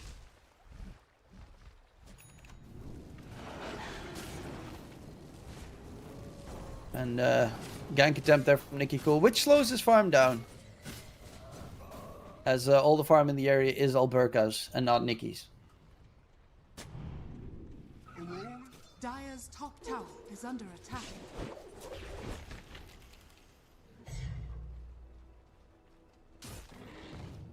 Waste working towards a Yule. So, what is your thought on Mars item builds these days? There is quite a few floating around. I like the Yules. His mana pool is kind of horrendous for the combo. And in this game, you're up against Roar, Lasso, the TA silences once he's got the shard as well. A lot of magic damage, a lot of dot damage on the die set, so I think it's a good one. But I do love, you know, you get Yules, then you get BKB, and then you get Refresher. Like an early Refresher, I think, is really impactful on the hero. Oh, they're going Despite for all the nerfs? Yeah. Even then, it's still good. Double arena. Oh, speaking of arena, nice catch coming in. Beastmaster held in place, but actually doesn't really take any damage in the process. Throws out the roar. Alberca gets the kill onto Waste. Snowy needs to be careful. Is going to get his borrowed time off. Nicky Cool still has the lasso and is going to take the Abaddon for a spin. As Snowy surrounded by enemies and taken down. It was a nice arena, but where was even the DK in all of that? I think the moment Mars jumped in, Queasy also jumped in on the backlines and no one could follow up. There were no bonds, no nothing, and Runa team is just a little bit stronger right now, it seems. Yeah, the Beastmaster didn't really care. He's also going for the pipe, so he's then going to even care less. Yeah, it's gonna just be full aura build, Beastmaster, unkillable lineup build that the Dire team is going for. Which is kind of needed. You're playing against Abaddon. That's also how Abaddon runs it. But once his borrowed time is gone on... Like, you have to sustain yourself until borrowed time is on cooldown. Speaking of which, Abaddon doesn't have borrowed time right now. And is dead again. Did just get his Radiance delivered. But, yeah, that's 2 deaths in a row for Snowy. And he is dropping on that net worth chart. Whoops. Yeah, this is Runa team's big timing. And it feels like eSpoiled just isn't taking it seriously enough. And HTA. HTA, they're gonna lose all of their done. tier 2s. He's still in the... he already has the Ring of Tarask as well for his pipe, so that's nearly finished. Batrider BKB is going to be very important.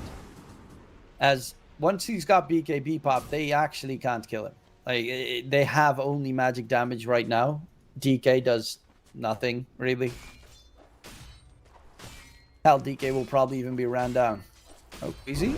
Ah, Queasy has the Blink Dagger, but he had a Clarity in his inventory, so he actually couldn't blink out the moment it got delivered. That's an oopsie daisy. That's a bit of a mistake. Yeah, not ideal. Little bonus for Waste 21. And DK does have his BKB now, but at the same time, Runa team has so much that goes through. Yeah, TA now has the blink, so you've got the quick catch, especially the supports on the Radiant side. If they get looked at funny, they're dead. Net worth wise, the game is still very close. 5k is not a big net worth lead for how it feels for Runa.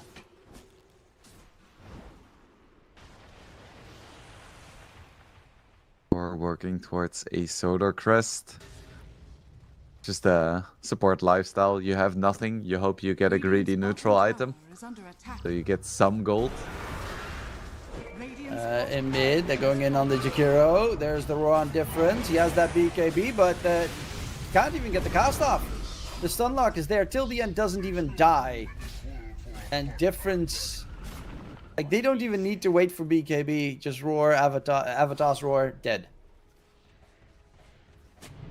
A nice get down, Mr. President moment from Queasy. Oh, speaking of Queasy, running in very deeply, places the Observer Ward for vision, but is in a bit of a pickle. Nice arena onto 3. Queasy is now stuck inside the area. Golem drop as well till the end. The two sports are struggling. Nesfear, can he pump out the damage? Still has the age for another 2 minutes, and he does do a lot of damage as the Bat Rider has a lasso available. MLS is already dead. Snowy is going to get lasso, dragged to the high ground, and now stuck to slowly burn. Now DK jumping in, going for Nesfear. On the back line, they do manage to take down the Bat Rider. Nesfear is going for the man fight, and it's going to be a dead Nesfear coming in. Alberca charging forward. Difference still had the BKB going, and the Ancient Black Dragon is dead. 250 gold extra for waste. They're going to chase in for the Beastmaster. He's going to get speared up, and they find a full team wipe in favor of eSpoiled. Yeah, damn, didn't see that one coming, but Abaddon, I guess, spent so low, and they're gonna find another, perhaps? No, waste. Mars made a bit of a mistake there. I mean, that was also a fight where immediately at the start, the Tiny was dead. Mm-hmm. And it was a really good fight with the arena plus golem drop. And Abaddon spent like 15 seconds in the middle of everyone, just with the radiance and the shields, burning everyone down, soaking up resources. Pretty much a best case scenario for eSpoiled. Yeah. Even though, okay, Nesfear is going to go for the Tormentor quickly. Get a free shard. Is it going to be another tiny shard? Oh, Nesfear?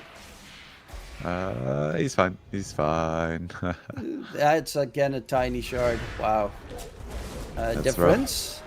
Takes a lot of damage again. Tree gets thrown for the extra 100 damage. Can they reach him? Nicky Cool has a blink. Oh, but so does the DK, and Difference gets out. I remember when Firefly was flying vision. Good time. Sticky Napalm gave you vision as well. So much vision. Dire's bottom tower is under attack. Oh, so much farm for the bat.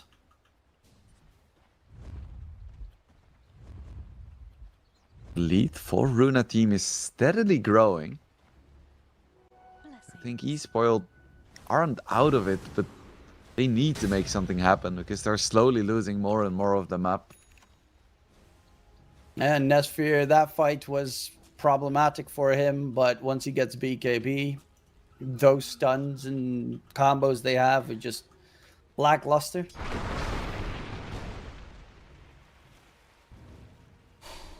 Difference is close. He's going Mjolnir actually on the DK. Not the Orchid or Bloodthorn that he went last game. I think it's fair. I don't think Orchid matters as much in this game.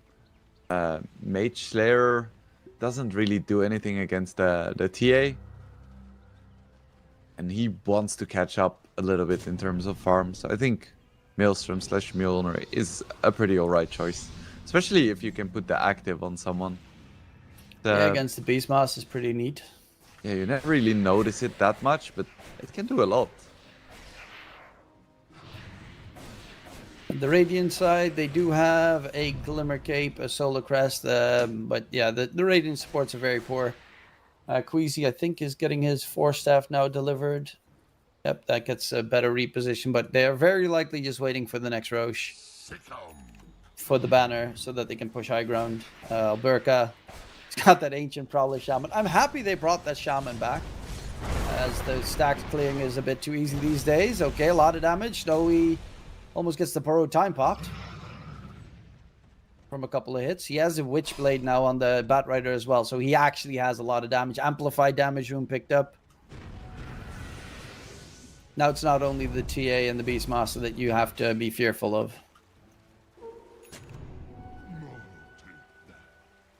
Manta is up for a Baron. That's a very nice item in this game. Even more on-demand dispel. Woodwink in the Fighter. Macropire Ice Bath. Support duo combo gets the kill. No more Hoodwink. And yeah, they're just still net worth growing step by step.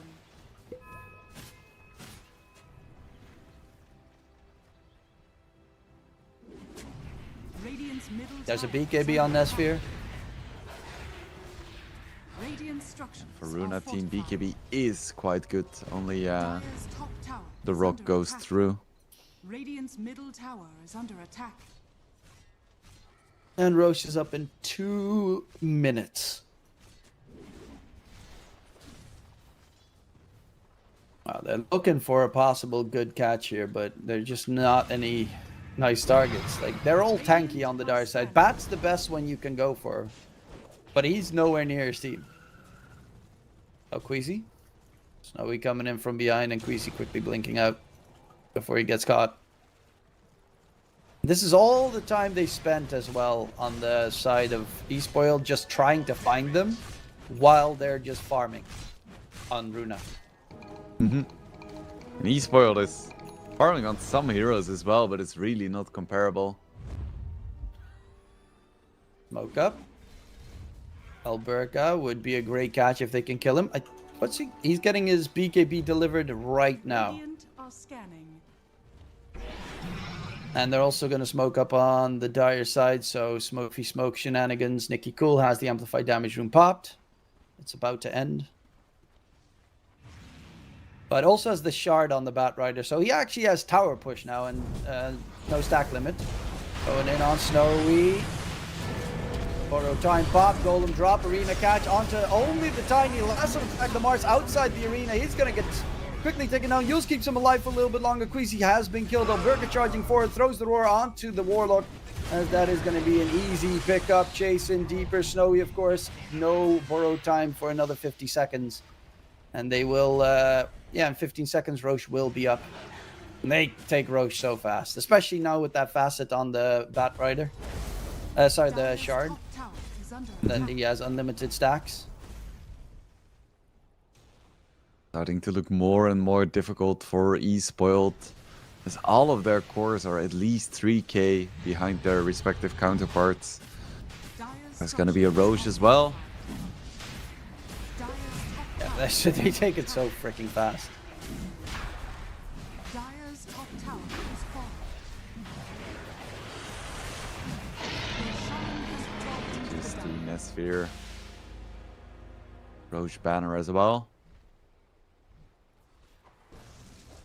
Still, eSpoiled is not out of it just yet.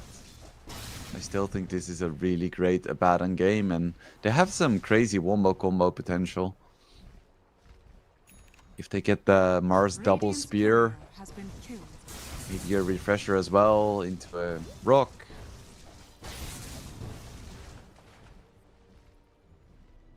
Gonna be some cool stuff coming out Radiant's middle potentially. tower is under attack.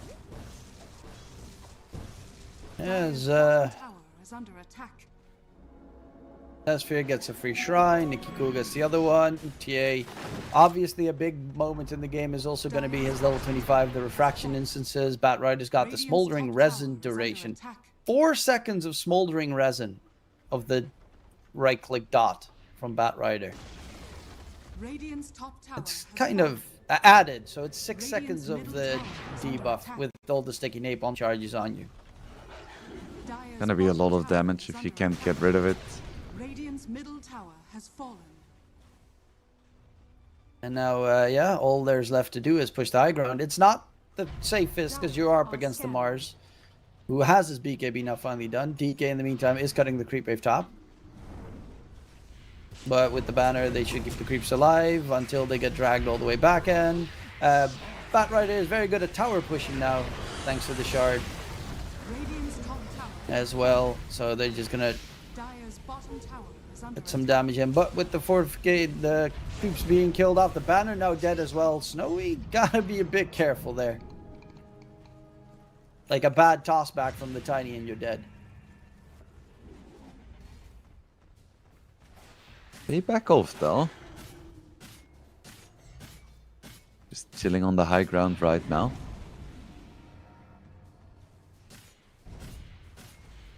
Hero working towards Aghanims. Still quite far away though. DK Mjolnir done. Alberca is closing in on towards his AC. Added extra armor for the Dire Heroes. Nicky Cool's got 3.6k just chilling. Okay, it's going to be the Hurricane Pike. Kind of was expecting it, but yeah.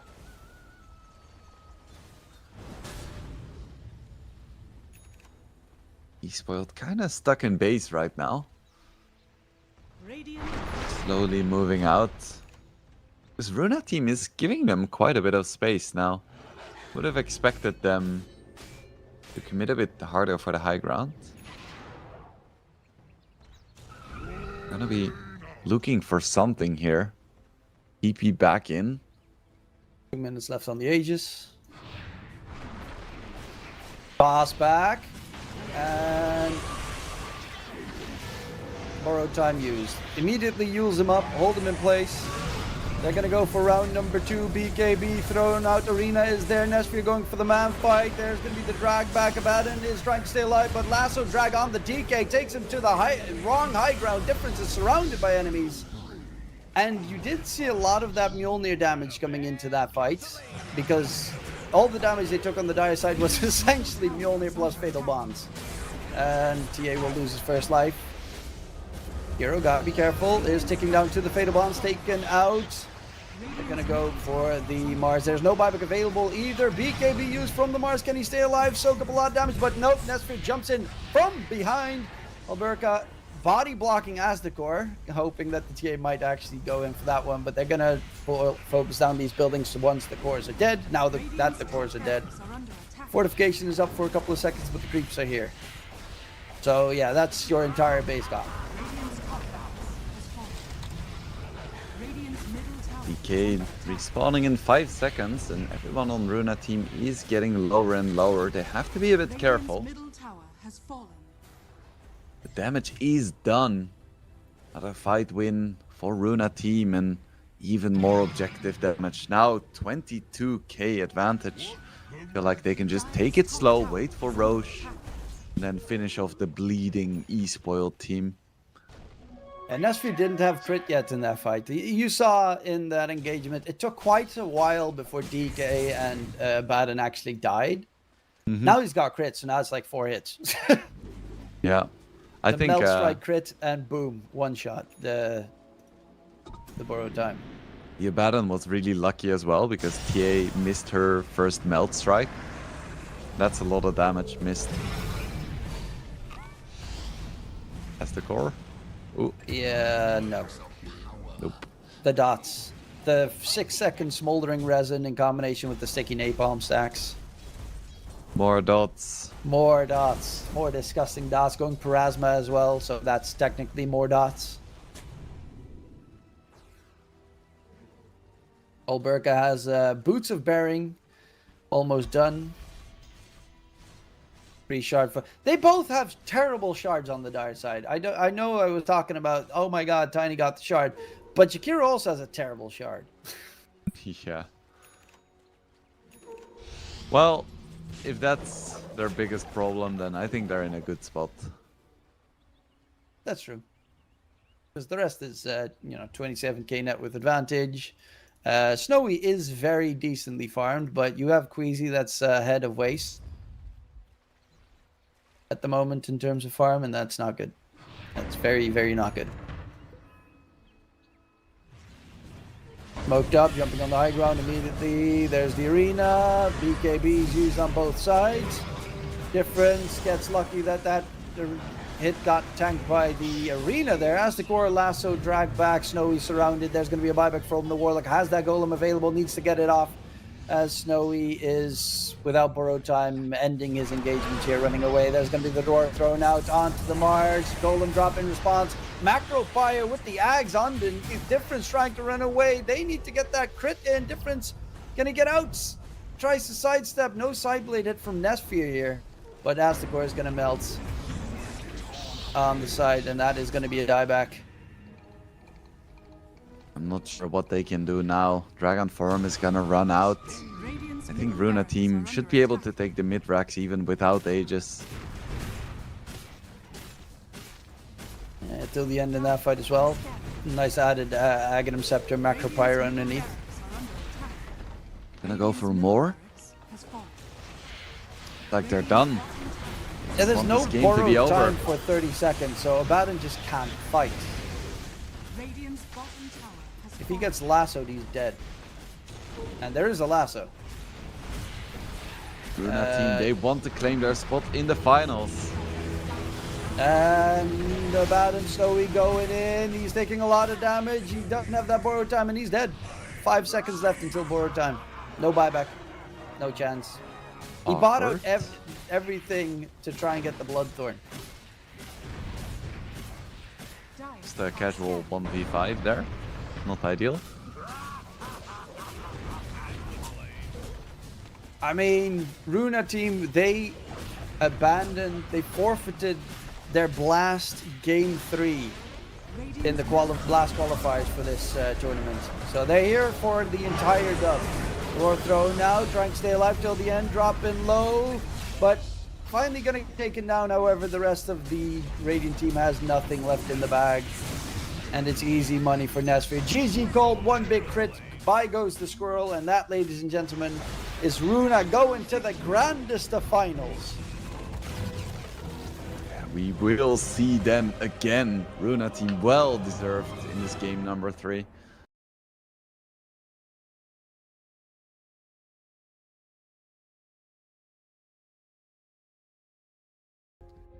But at no point did it really feel like victory was far away from Runa team. They just did such a good job farming, controlling the map. They hit their timings. eSpoiled didn't respect them, gave up way more than they had to, and Runa just capitalized. Yep. Runa showed, why they are such a high-ranked team, why they're so highly rated as well, and why they were the favorites in this series. Even though they lost Game 1, they came back Game 2 and 3 to take themselves towards the grand finals. But of course, there are more matches left today. We're going to go towards a short little break, ladies and gentlemen, get everything ready for the next series of the day, which will be, I'm quickly going to have to, it is Oxen Game Esports versus Inner Circle. I always want to say Onyx Game, but it's Oxen Game Esports versus Inner Circle. That match will be starting as soon as possible. So we'll get everything ready. We'll be right back after the break.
good, but of course Dual Z is normally the one that they play with on Inner Circle, so that might be a little bit of an opening there for Oxengate.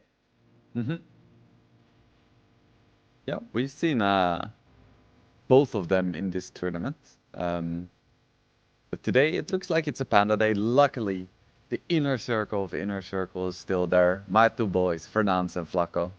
Probably my favorite support duo in the scene right now, because they make the most baffling plays in either direction. So I'm very excited to watch them play every time. I feel like CCT always puts me on their matches as well, because they know it brings me so much joy to watch them play. I mean, I've covered them plenty of times, but my focus is always too much lingering towards UI in those matches. You know, the big fat Sven, top net worth, going for those winning plays tends to be my focus. But they're up against, Ox and Gain, fully Iranian lineup. But they do have, for instance, Kachal and Pastil, both very solid players. Have played in multiple teams, multiple rosters, even some significantly high-end teams as well. But trying to make it work now with a full Iranian stack, and they are pretty far in the tournament, so they're doing quite a good job. You know what their carry player A9's name is in pubs? No. It's a 1/first pick all muted. The classic. Oh, it's one of those. Ah, yes. Great. The whole mute. Everyone else sucks. Go away. I want to play this team game solo. Yep. As Inner Circle do pick up that first pick, Marcy, they love flexing it towards the mid and inside the safe and the offlane position. As I think it actually gets played more on their offlane role than mid. I feel like overall it's a little bit more popular in the offlane, right? At least that's my impression. I feel like Marcy just plays together so well with the rebound and stuff. Just throwing someone back into a creep wave and then punching. It is. I mean, I've seen it in both situations. It's a great hero, but if you're up against an actual core, it gets really. If you play it safe lane, there are a lot of games where it just runs out of steam very quickly. Like up against yesterday, I covered one safe lane Marcy against Juggernaut, did zero, nothing, couldn't touch the Juggernaut. And that's kind of the problem that I see with a lot of the Marcies is they run out of steam quickly. They get BKB, jump in the fight. Enemy has any BKB piercing stun, you're dead. Yeah, for sure. She doesn't have any great innate farming tools, so she's very momentum reliant. Yeah, we'll see how Inner Circle makes it work. It's a shame people are no longer playing IO Marcy. That was always fun. Yeah, but IO is such a specific hero. Most of the time, it's just old +5 players that refuse to retire that are still playing the IO and the Oracle in this current meta. Every single time I see an IO and Oracle, I'm like, oh my god, he's still playing Dota? Okay. Yep. So Inner Circle, they're gonna have to face a Gen Storm here. And yesterday or the day before, they did pick some anti-mage, so I wouldn't rule that out just yet. But Anti-Mage has second been pick played a lot anti-mage, lately. that's maybe a bit much. No, I've seen honestly, if you look at the recent qualifiers and close qualifiers all over the place, a lot of anti-mage. Obviously, a couple have to do with Medusa on the other side, which makes it even weirder that you get an anti-mage against Medusa. But anti-mage actually gets even against. I've seen it against Kez. I've seen it against Troll Warlords. Just some teams are specifically picking anti-mage every single time. I think it was even the Chinese team, Yakult Brothers. They second picked it almost every game, not knowing what it's going to play against. It was very strange to see. Yeah, that does seem a little bit strange indeed. But no anti-mage just yet. It's gonna be an Ember first. Well, second, I guess. So that's the mid matchup settled, so we don't have to talk about that anymore. It's a classic, maybe the most classic Spirit matchup. Ember against Storm. Yeah, well, in terms of Spirit matchups, yeah. What is, in your eyes, the most classic mid matchup in general? I think for me it would be SF versus Lina. Ooh. I was gonna say Storm against Quop. Ah, yeah. Yeah, there's some But really SF good Lina, matchups. yeah, I see that. Your opinions are valid, DK. Thank you. They're old though, because no one except for Mikoto plays Lina in this batch, And which is SF weird. mid is also, it's like a 50-50 these days. Maybe like even a 30-70 in terms of mid lane, safe lane. We see them every once in a while, but I miss the times of like getting excited about someone getting a triple raise and getting a solo kill. These days it's like, oh, and they bring in another set of cells and bottles and water runes and whatever, so it doesn't really matter anyway.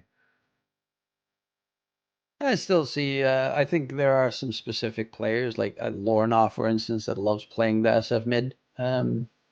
But obviously, SF safe lane is also very scary. A lot of right click damage coming out of it. Wouldn't be the most surprising if we get to see it in the series. Don't know. Probably not. It's again a more specific hero. We have ignored the elephant in the room. We have a Mirana for Inner Circle. That is interesting. Where do you think this is gonna go? I mean, I would originally expect it to be a +4 so you can kill the Chen creeps. But the main one doesn't get sniped anymore, right? By the arrow? The Helm of the Dominator creep doesn't, but I think still the Chen creeps do. I think. I seem to remember something about... Oh, it doesn't matter. We'll see soon enough, but yeah. Mirana definitely very strong against Chen. And I think pretty strong against TD too. Especially in lane, because she has so much burst magic damage at a time where... Oh, okay, there we go. We are very good at our jobs, DK. There we have it. Okay, so you're probably looking at Marcy off lane and or Marcy's support for that matter could be a 4. I would assume they need a support here for Inner Circle. Likely. Probably something ranged. Their lineup is very strange. They're all Yeah. very squishy. They're all from a bygone meta, Hard to catch. for sure. It's like, who is gonna initiate here? No one. This feels like they're just gonna constantly keep like tapping, in and out, in and out, in and out in the fight. Like jump in, anti-mage hits on one side, and then everyone turns to the anti-mage, and then in comes Marcy on the other side, starts hitting someone, and then everyone turns back to the Marcy, and then they keep on going back and forth. As you don't really want to man fight a Terrorblade, anti-mage is actually one of the better heroes against Terrorblade for. Well, in general, anti-mage is good this game. They don't really have any great counters for you. You can get rid of the reflection pretty easily from the Terrorblade, and once you drain his mana, no Sunder will be possible. But at the same time, I would be a little bit worried if I were Inner Circle, just because of the pressure coming out from I've Ixen, Oxin. Because if they just pick another really aggressive hero, something that wins lane and then pushes, then I could see Inner Circle really struggling with this Oxin lineup. Yeah, but this Darkseer kind of changes everything, because Darkseer Marcy lane is horrible to deal with. Darkseer really good against both of them really good against the Chen Terrorblade lane because they have no stun, so you kind of just run them down. Darkseer amazing against Terrorblade late game as well, at mid game, any point in the game. Right. Yeah.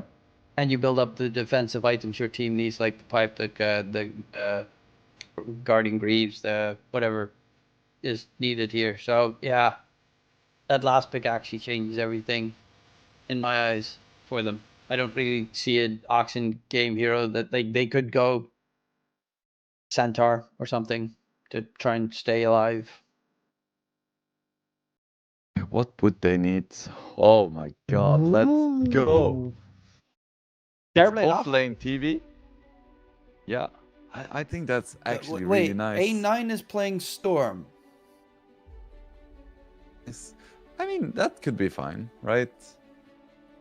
You just put the Meepo mid, you put the Storm safe lane. Sure, why not? This is so weird. To be fair, Meepo is amazing against Anti-Mage and Ember And Ember and Darkseer and Darkseer. and Marana Oh, and Marcy. It's a sick ass Meepo game. Yeah, One of my most the played rest of heroes. it makes no sense. But you know, sometimes you have to make magic happen. And Oxen game, they throw a curveball here. Like, oh, this looks like the best Meepo game ever, and that is true. But it also looks like the worst possible safe lane Storm game ever, because you're literally against anti-mage. But we'll ignore that. That's irrelevant. Yeah. I gotta go with the Meepo. Like, I gotta go with the Meepo on this one. Gotta go for it, yeah. What choice do you have? It's such... You rarely get to see such a good Meepo game. It's true. It is oh so very true. The only just cheese love that's left, well, Meepo. not the only cheese, there's still Huskar left, I guess. But the only actual cheese, because no one plays, what's it called? Arcorden, Brute. Yeah, Visage, Brood is still, but it feels more like a Viper. solid hero these days. Viper's just Yes. trash, always. What I other despise cheese Viper. do we have? I guess there is Lycan, could be cheese. Yeah, but they're all so close to the meta that I just, they're also, teams pick first pick Lycan. So I'm like, yeah, since teams first pick, I think even UI might, well, in general, teams first pick Broodmother as well. I'm like, yeah. But Meepo is still something that there are still people playing it in this meta. For instance, from Heroic, their safe laner plays it a lot. But you play Meepo? I play Meepo. I love myself some Meepo. That's disgusting. That's very disgusting. It's just fun. I like RTS games, and I feel like with micro heroes, you always feel like every single game you do something a little bit better. Because if you play something like Ogre, it's like, whatever, yes, you play Dota technically, but you turn off your brain and you hope that you have good teammates. With Meepo, it's like, you're locked in. It's all on you. Love that feeling. Yeah, I'm a +5 player, so I would not know what that feeling is like. I'm like, Elder Titan, you have to move the spirits, too much work. Or I have the biggest, I love Grimstroke a lot, one of my favorite heroes. But ever since they had that vector targeted thing, I get so annoyed because every once in a while I just like, and it goes there. What the? Where did it go? Yep. Just like with the puck curveball facet, it's like, I don't want to deal with that shit too much. It's I'm too old to work in the vectors of the entire game. Not for me. I remember when it was added to Heroes of New Earth, vector targeting. Revolutionary. That game in general was revolutionary. Still waiting for them to just implement the heroes in Dota, but Great convergence. It's coming. It's coming. by the company. Well, I think it's now not from S2 anymore. I think it's Breaky CPK has like the Heroes of New Earth He has Reborn 6 or guys something. in his basement. Yeah, all chained together. Working. You're not gonna leave before this game is done. I was interested in casting some Heroes of New Earth, so I sent him a message and was mega ghosted. Wow, Breaky. Pretty rude. Yeah. That's life. Just like when people just pick Mirana and Anti-Mage against you. That's also rude. Yep. So then you bring out the Meepo to teach them what's what. I mean, it is a Grandmaster Meepo. Yeah, So, I have well, faith. it's a massive meepo. It's level 25, right? Grandmasters with orange added in it, I think. I can't remember. I'm not a Dota Plus person Really? anymore. Oh, anymore. Okay. Then at least you were at one point. Let me see. Yeah, the Grandmaster is orange in it, so he's not Grandmaster, but he's close. Oh, he's noob. Yeah, He is noob. he's no. I had to quickly look up the like 3 heroes I play and see if that. Yeah. Okay. Yeah. That's the logo of the big smoke. Grandmaster. I find 30 Flacco. seconds to battle. The ward is definitely scouted. Is it? It should be. Yeah. Nice. You also have to deal with Fun Chen this game, who's going to send that mana burn creep towards mid and drain the mana of the Ember the entire time. I look forward to this game. We have a Meepo, we have some sick arrow potential.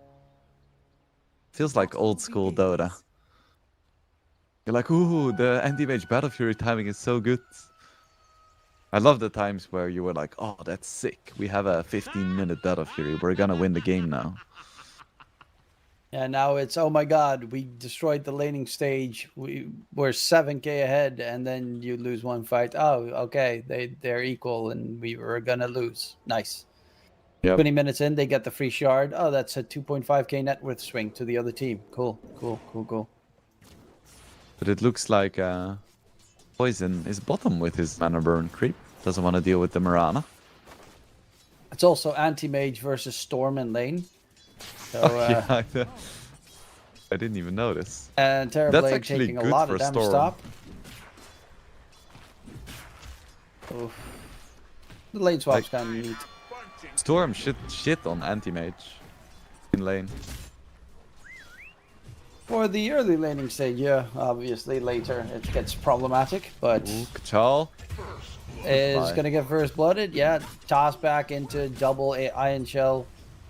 Not much you can do. Obviously, that top lane is going to get constantly pushed out. Zeski is going to be targeted here underneath the tower. Drag back, slowly burning away. Kachal TPing through. Zeski is just dead. Double kill for Norma.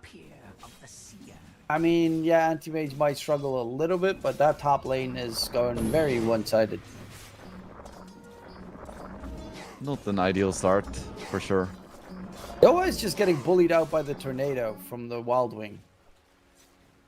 And Ember is currently destroying mid. It's also not ideal. To be fair, I do think that Ember is stronger for like the first 2 levels. And now Meepo has 2 Meepos. So And then it becomes a gets bit more tougher. difficult.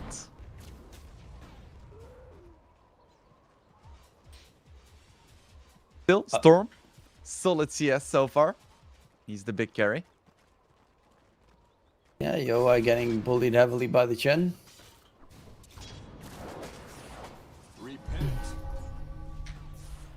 My boy And- Flacco. Getting punched. After the initial fight top, it's the mana on the Darkseers just dropped off a cliff, so it's a lot more sustainable for Kachal. Plus, you're always pushing the lane out towards the Radiant Tower, which is great.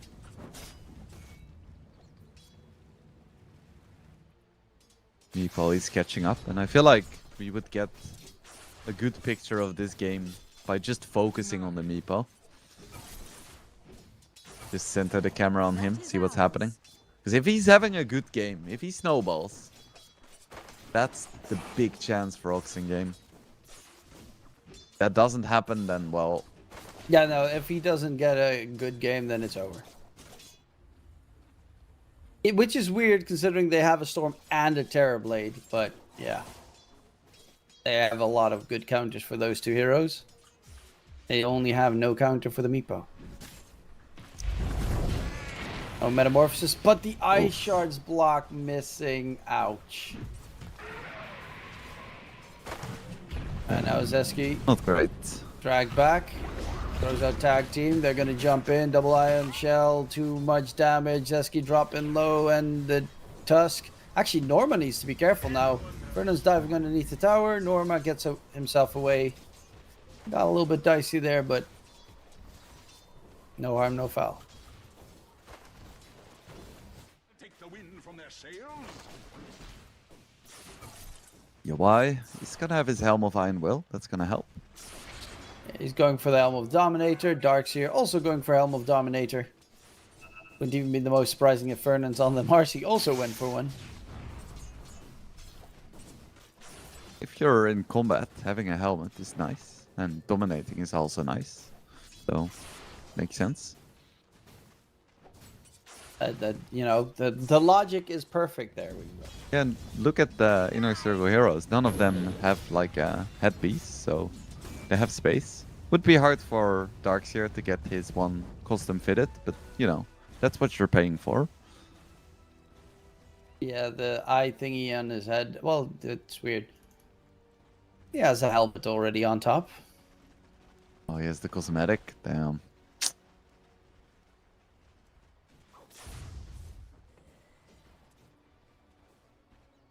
Well, so far, I'm doing a pretty good job in mid. A lot of damage onto Pastille, who's just gonna have to poof out of there. But yeah, you know, it's still going pretty well for the Meepo. Honestly, the lanes are going way closer than I would have expected. The only one that's ahead is Norma, but that's because he has 3 kills. Mm-hmm. It's not too bad at all.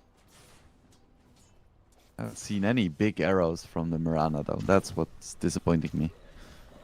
I feel like when you're against the Meepo, it's so easy to hit those arrows on mid. He has 2 heroes to control.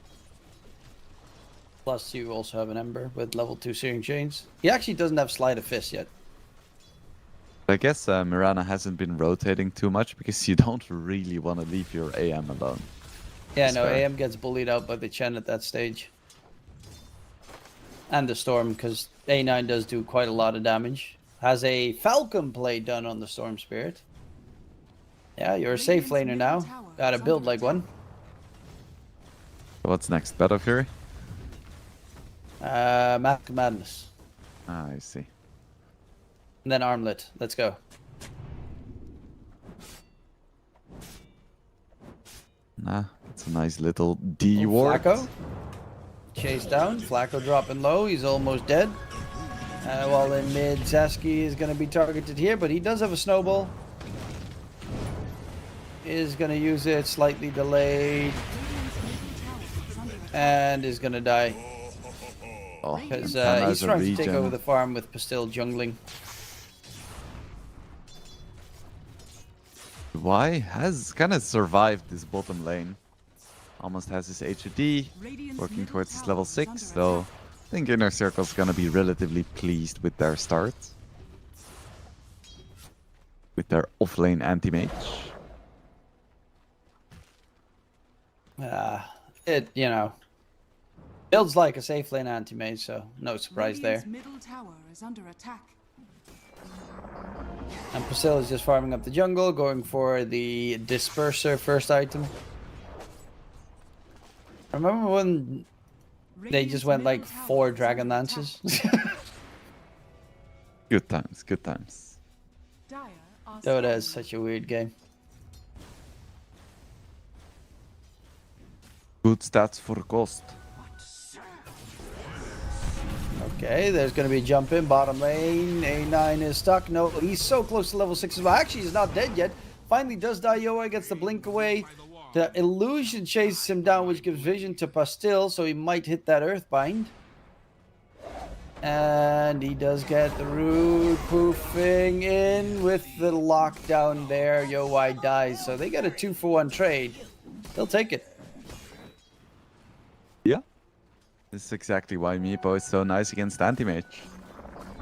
Before Manta and even afterwards, you just have so much root. He ain't going nowhere. And mid, Tusk jumped up. And Sasky again being chased down. There's another route. In comes the Meepo nearby. Poison's also walking in. The tier 1 tower is going to be the target here. But that should actually be denied by Pastil. Oh, they're going in onto Poison. The Chen, not level 6. He's so very close to his ulti. Radiant's But middle Poison's tower gonna has die, been and another kill coming in for the Dire side.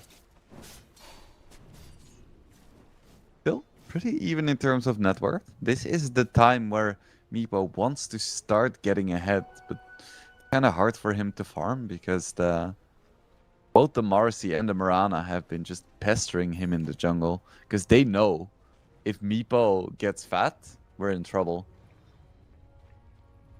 And he's doing a pretty good job at keeping up farm. Obviously, there is Norma with 3 kills and Panda with 2 that are top of the board, but that is also no surprise. Like, yeah, they're those kills definitely do help. In the meantime, Kachal is going for the pipe build, so it is actually full offlane Terrorblade build. Auras. And then, yeah, hopes to keep the Meepo alive in the later portions of the game. Yeah, looks good to me. I think pipe into Manta would be really nice. Radiant's bottom tower is under Get the attack. creep. Not quite. Okay, jump in again onto Poison. The Chen is dead. Panda now on a killing spree. Nice Spirit Vessel as well against the healing of the Meepo, the healing of the Chen. Radiant's top tower is under attack. I'm a brawler in his prime. But Pastel's actually bottom of all the cores now, which is getting a little bit worrisome. Tower is under attack. Dire are scanning. Needs to I get feel his like- third Meepo. Are fortified. His supports need to help him out a bit more because he is the win condition. Like, you don't care about your TV or your Storm. Radiant's But alas. bottom tower is under attack. He does have some space in the jungle now. Yeah, once he hits level 10, his farming speed does increase by a lot. By about 1 Meepo. Yep. Storm jumped up.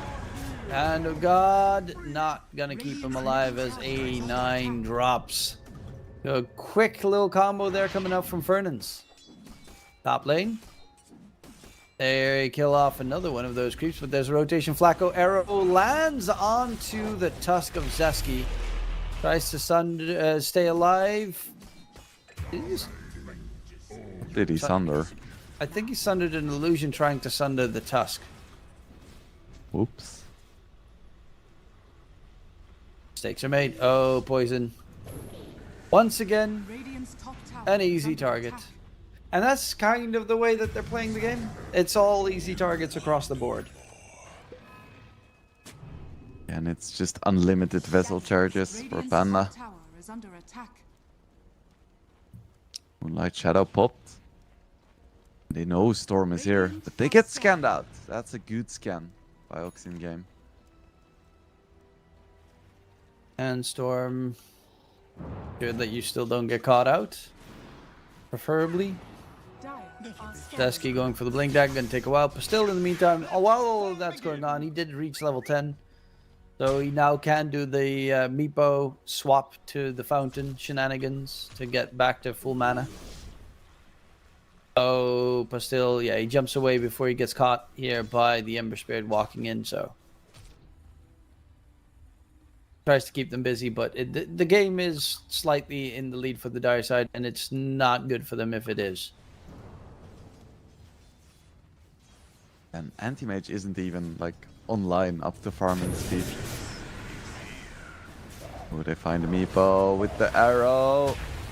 Snowball, though. Snowball, save, in response is 2 kills, 2 big kills, going for number 3 onto Zeski.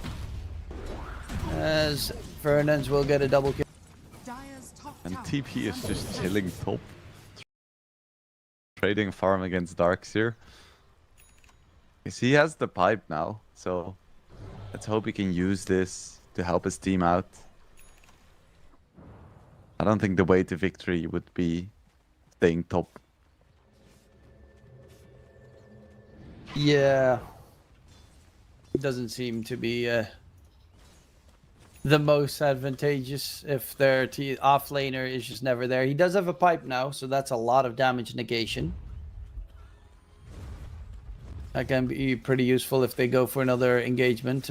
Smoke up on Oxen, looking for anyone. They do find the Ember Spirit. Do they have enough? Lockdown, root him up, hold him in place, and he is dead. 6 kill streak picked up there. Orpa still, and with the Metamorphosis going for the tier 1 tower mid. So they're finally starting to get a little bit aggressive. The Diffuser's also done on the Meepo. They do have that mana burn. Very nice. Going for a Disperser next. I don't think Blink would be bad. In fact, I would love to see a Blink. Blink's a pretty good tool this game, but obviously also Aghanim Scepter being one of the greater ways to keep yourself alive. They have a lot of good AoE damage spread on the dire side, but terrible single target. So running around Mega Meepo, later also getting the shard for the dig. You can be really hard to kill, and that's kind of what they're aiming for. But they're roaming together. Pretty aggressive here on the push. In response, though, smoked up. They're running in onto the Storm Spirit, and the Storm is dead once more. Have to run away. Chasing deeper. Poison is going to run the opposite direction, try and drag them back from the chase. Steski is even going to be chased more, but a missed Sleight of Fist will keep him alive. They're going for a Yule's on this Ember. Yule's not that great against Meepo. But if you rely on your team, it's still fine. Because obviously in a 1v1 situation, if you Yule's a net, Meepo just waits for you to come down, times it perfectly, and just nets you again. But it does buy you like 3 seconds for your team to come and help you.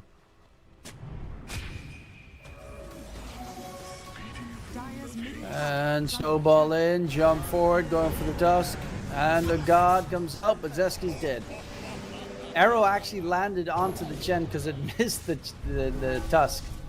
And hit Poison on the back end. That is going to be death number 5 for the Chen.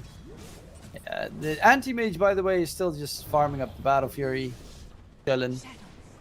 Trying to catch up. As I say that, he's third in net with right behind his own course. They have Ward Vision on Pastil. They know he's here. And they get the root. And they get the kill. Awkward. But maybe the Storm will carry. Yes. Against the Anti-Mage. Very maybe. Just get a Silver Edge. It's easy. Yeah, just a fingers crossed moment. I mean, then he doesn't have magic resist, then he doesn't have mana burn. So, fine. Easy value. Jump in on towards the Storm, arrow lands. Yule's arrow, root arrow. It both works. It just works. Radiant's bottom tower is under attack. No, the Zeski Tusk on the side is going to be chased down. Walrus Punch comes out. There is Pastil on the Meepo. They're going to go for the Ember Spirit. Does try to get this jump away to his Fire Emblem. Will get away. As the rest of the Radiant team will get out. But yeah, the Yule stepped there, keeping him alive. Time for nullifiers. I think you can just get the net if you time it right, because Sleight of Fist has a 0.1 cast point. But it's yeah, 0.1, that says enough. Oh no, Storm. Doesn't get arrowed. Gets zip away because a little bit of a mistake there with the toss up and arrow flying out. Kachal jump in. A9 still going to die. Kachal has the Sunder, gets it off onto Fernance. Metamorphs is used. He's going to try and surge out of there. But Fernance is dead to rights. And that's a 6 kill streak for killing off Fernance. Ember here on the back line. Is going to jump to his Fire Remnant. Norma, can he get away? Yeah, there's no blink. There's no catch. With the Earthbind on cooldown. And Norma will be able to walk it off. And AM is just farming.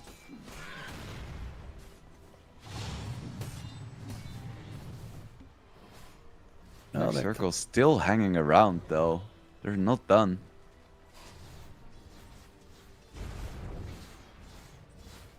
I really want to go into this. I know they're leading, but seems like a bit much. You still have to be a bit careful of the Meepo now, the Mega Meepo. Looking for a fight, but still walking in. Okay. Arrow lands. Got a Mega Meepo it up, otherwise he's dead. As they do get the Mega Meepo going, Fernand's popped his ulti as well in the meantime. There's going to be a great vacuum on to 3. Also rooted in, jumping from Fernand's in response as well. Kachal Sunder in 1 second. Can he get it off? He does get the cast off onto Flacco. But can they get anything behind it? The Guarding Greaves from Norma behind it will keep the Dire team healed up. As Kachal dropping low, Zeski dropping low, and they're all dropping dead.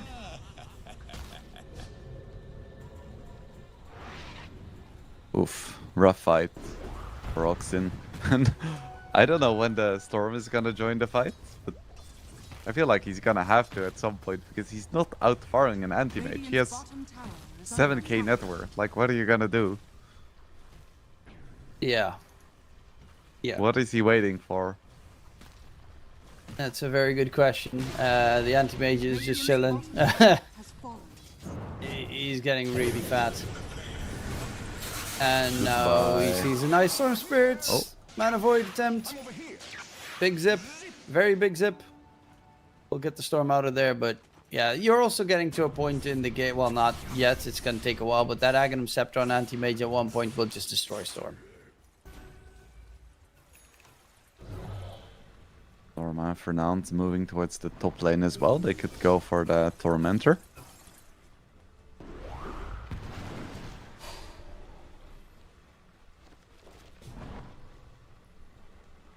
I'll get a nice little easy Torm pickup.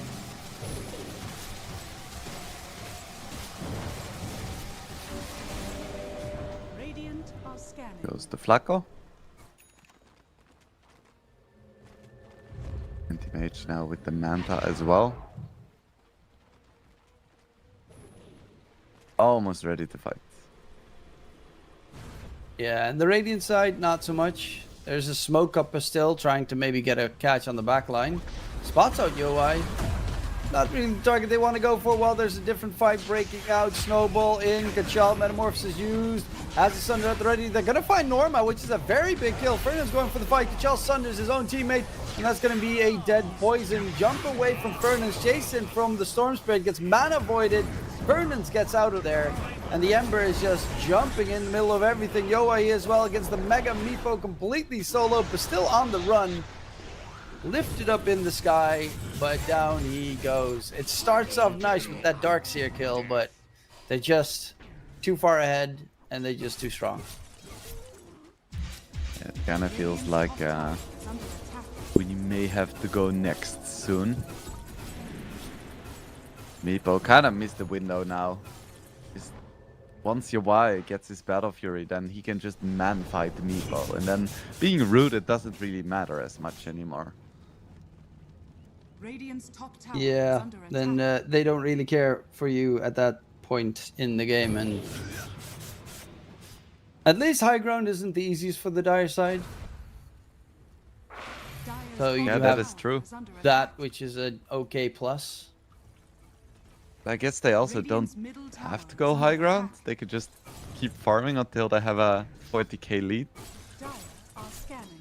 Likely, because Storm is about the same net worth as the Marcy. What is Yeah, I Fernand's think going the- for? He has a Mithril Hammer queued up while he already has a PKB. Esso? Yes, that would be cool. No. I think the FF duo is gonna outfarm A9. Yeah. Flacco Fernand's getting pretty close at the very least. Free shard, of course, on the Mirana helps, but what does his shard do? He says still the leap. Yep. Feels so bad, that chart. Well, it's better than Tiny's, I guess. Fair enough.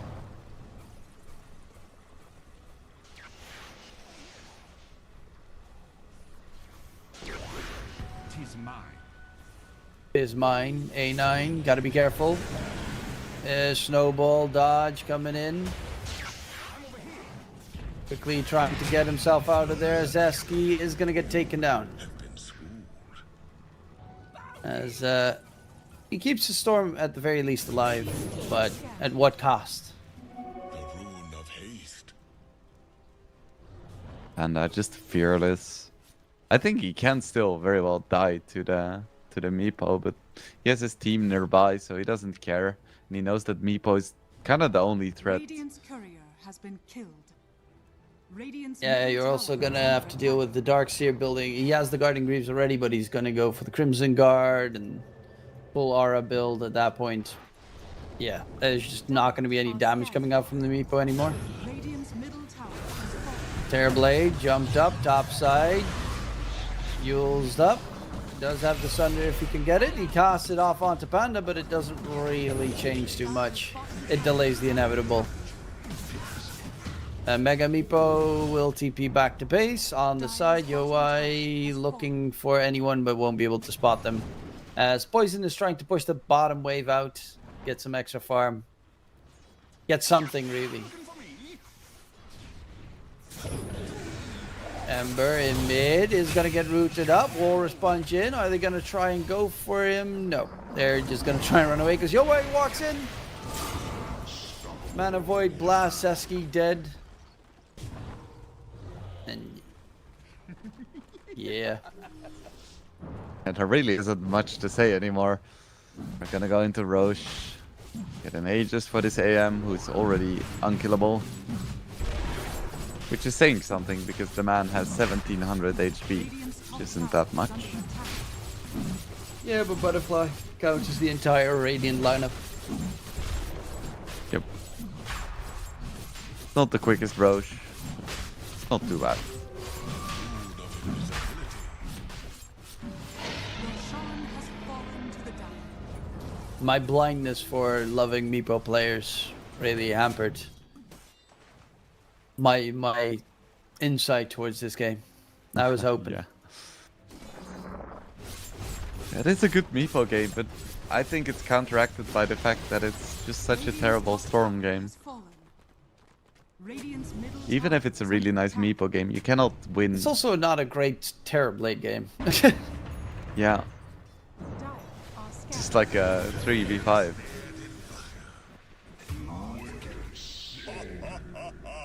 (13-1 and 15 on Panda. He's using kills as CS.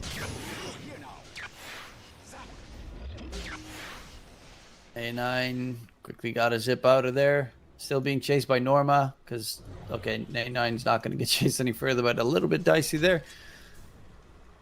And he has a BKB now and a greater healing Lotus. Okay. That changes it. How? So they have one big fight. Marcy has Basher flying out. Their recipe, so that's, yeah, nice BKB.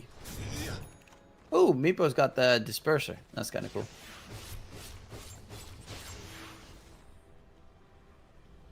Let's see what Boxing Game can do.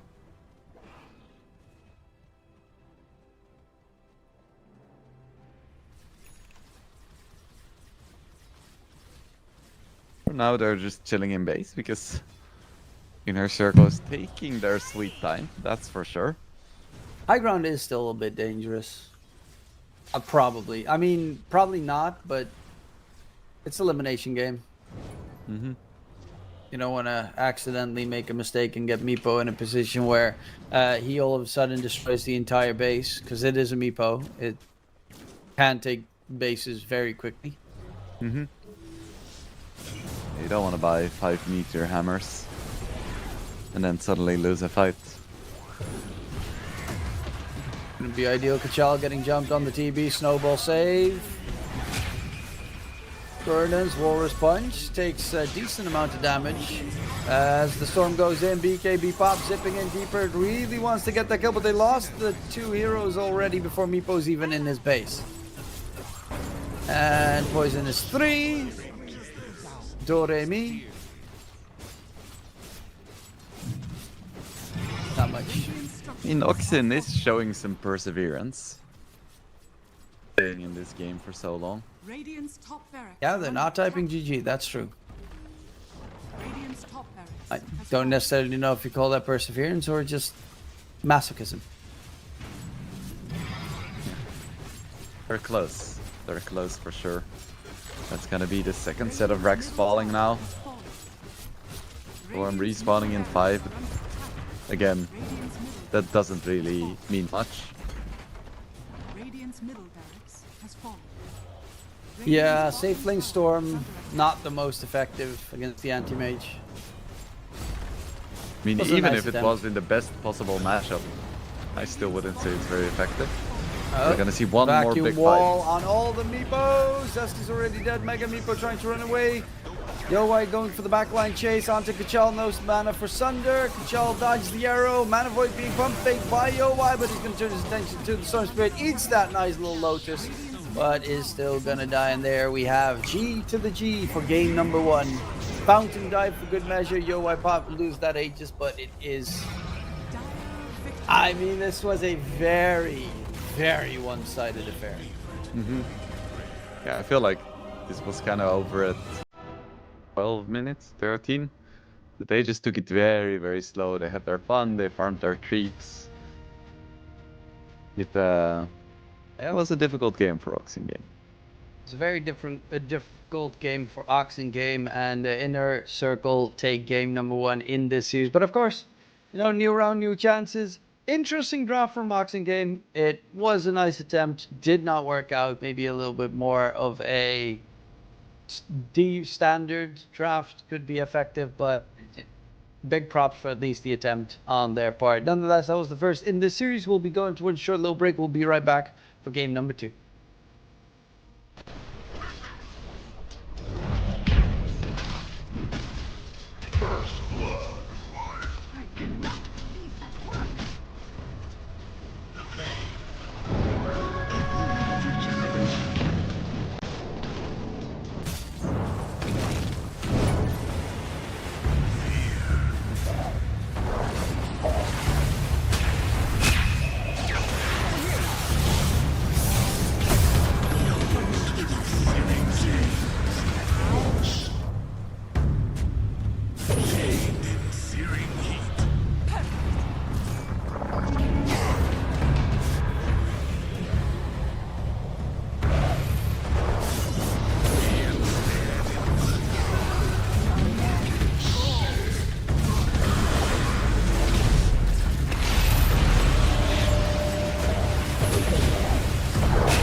Welcome back, ladies and gentlemen, as we are getting ourselves ready for game number 2 here in the Oxen game versus Inner Circle matchup.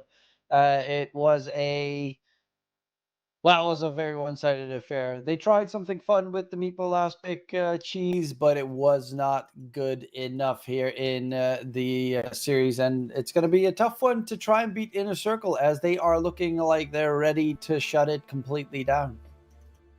Mm-hmm. We'll see if Oxen Game can bring their A game this game number 2, because they did beat Zero Tenacity. So despite game 1 looking rough around the edges and also rough in the middle, who knows?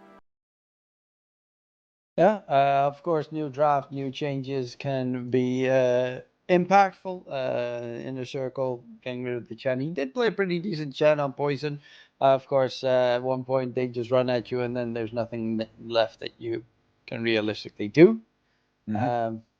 But yeah, it makes sense that they do get rid of the pesky Chen. Laning wise, did a very good job as well in trying to make sure Yoi had no farm, which he struggled against the Storm Spirit. Yep. Yeah, but I don't think something tells me that we're not gonna see the offlane AM into safe lane Storm matchup again this game. Don't know what it is. I don't really think I'm gonna ever see that again. I think this was a one-off situation in Dota. Because Can't say never.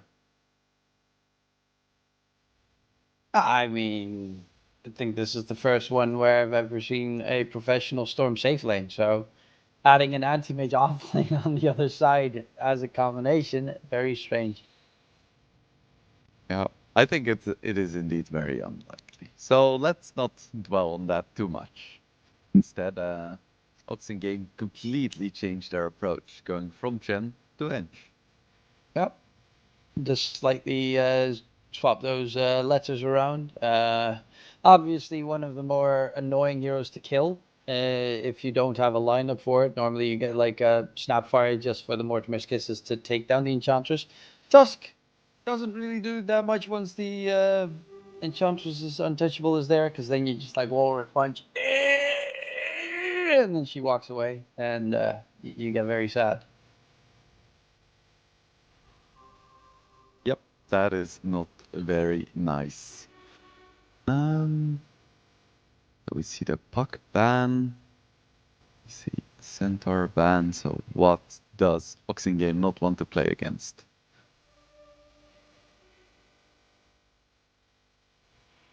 I mean, quite a lot. And I see OI. Obviously, a lot of like his Sven springs to mind. TA, I think, is also obnoxious to deal with. I don't think Norma plays too many like micro heroes. So that's at least a plus. He's more of a Slardar, Sand King, um, those kind of initiation based offlaners, Mm-hmm.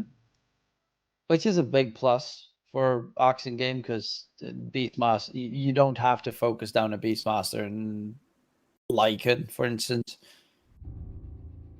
Yeah, which helps. that wouldn't be very fun.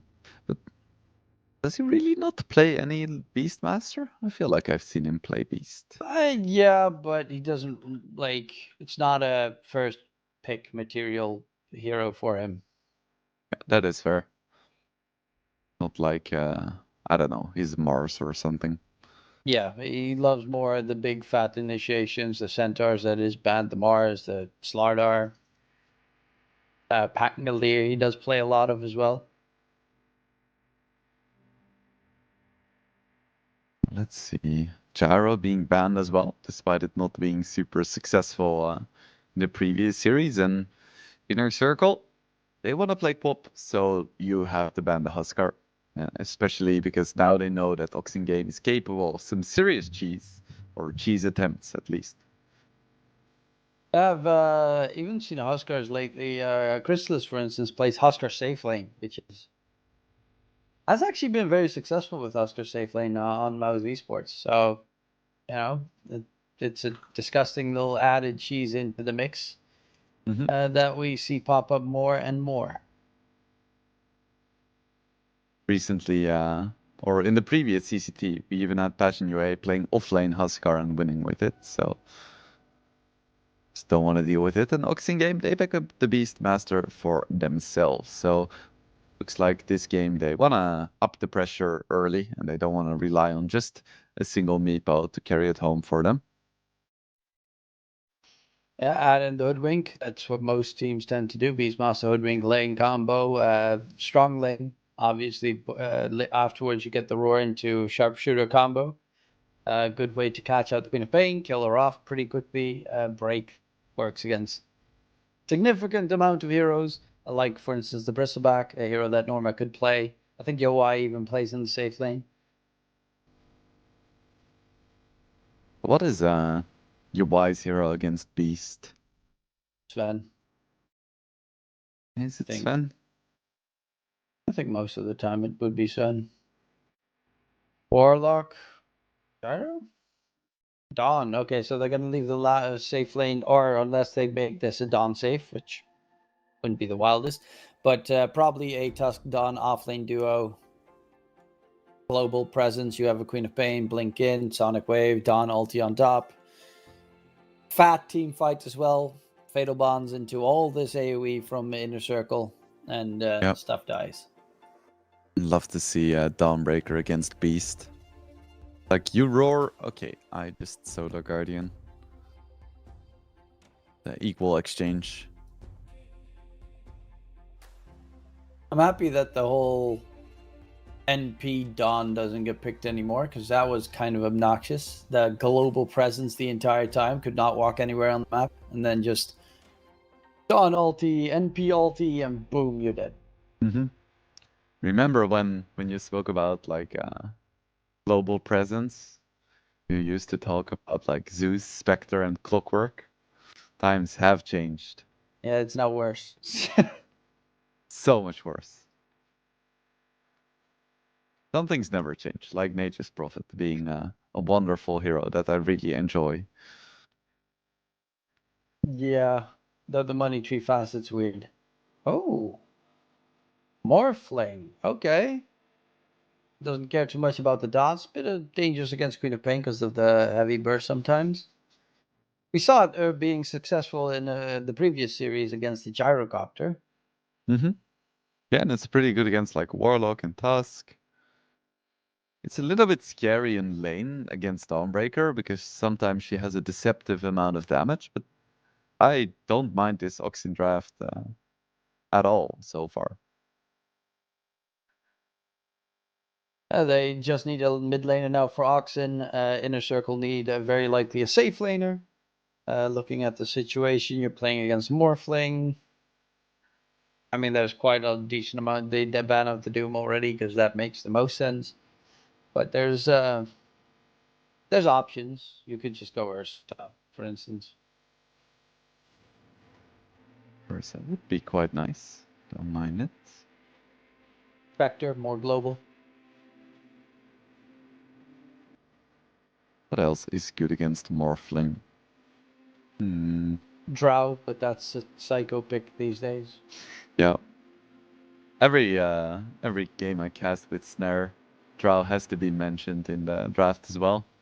I thought I was free, but no. I'm sorry. It's only when it's up against the Morpher TV that I see a Drow being potentially decent. Otherwise, it's no. I actually did cast a game of Drow like a week ago. That's imagine that. Nice. It does still pop up. But it was against a lineup that had like no catch, and in this case, you're gonna get like snow. They're gonna jump you with the Dawn ulti, Queen of Pain, Tusk. Sorry, the other side, the Beastmaster Link. Yeah.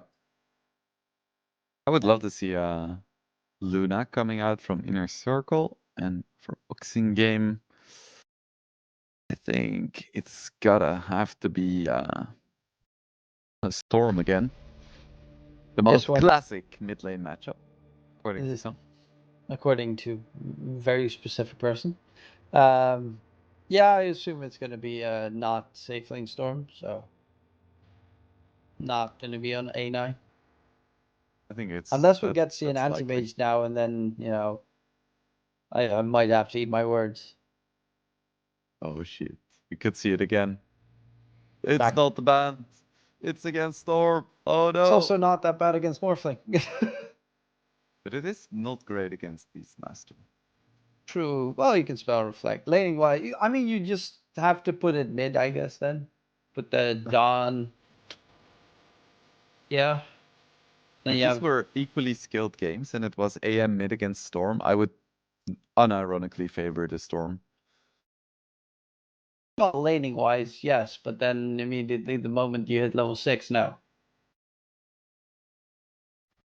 But Okay. unfortunately, we don't see it. We get an Abaddon. So we have Abaddon plus Porlock up against Hoodwink Beast, which I think is pretty alright for Beast, honestly. Like it Yeah. gets more difficult once Abaddon is 6, and at some point he's gonna get his Radiance, but in lane it's like, not too bad.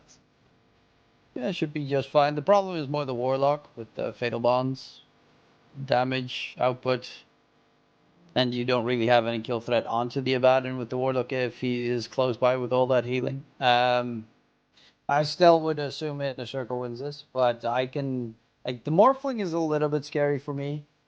Turning into the Queen of Pain, chasing after the supports quickly. A lot of damage. It feels like a game where you kind of ignore the Abaddon as well.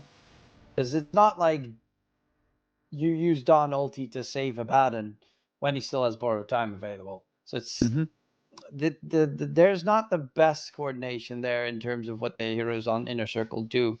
And Morphling ultra late game does not really care that much about Abaddon, as you just kill the rest of the team.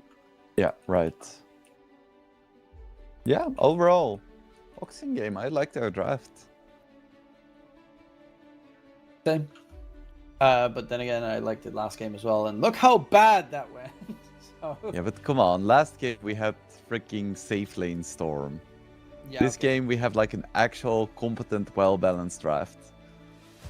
True. This is actually a pretty decently set up draft. I mean, the last game, because of Clown Dota, could have been surprising, but in the end, it wasn't as fun surprising as we were hoping. This time around, I can, yeah, the Morphling, 49, scary hero.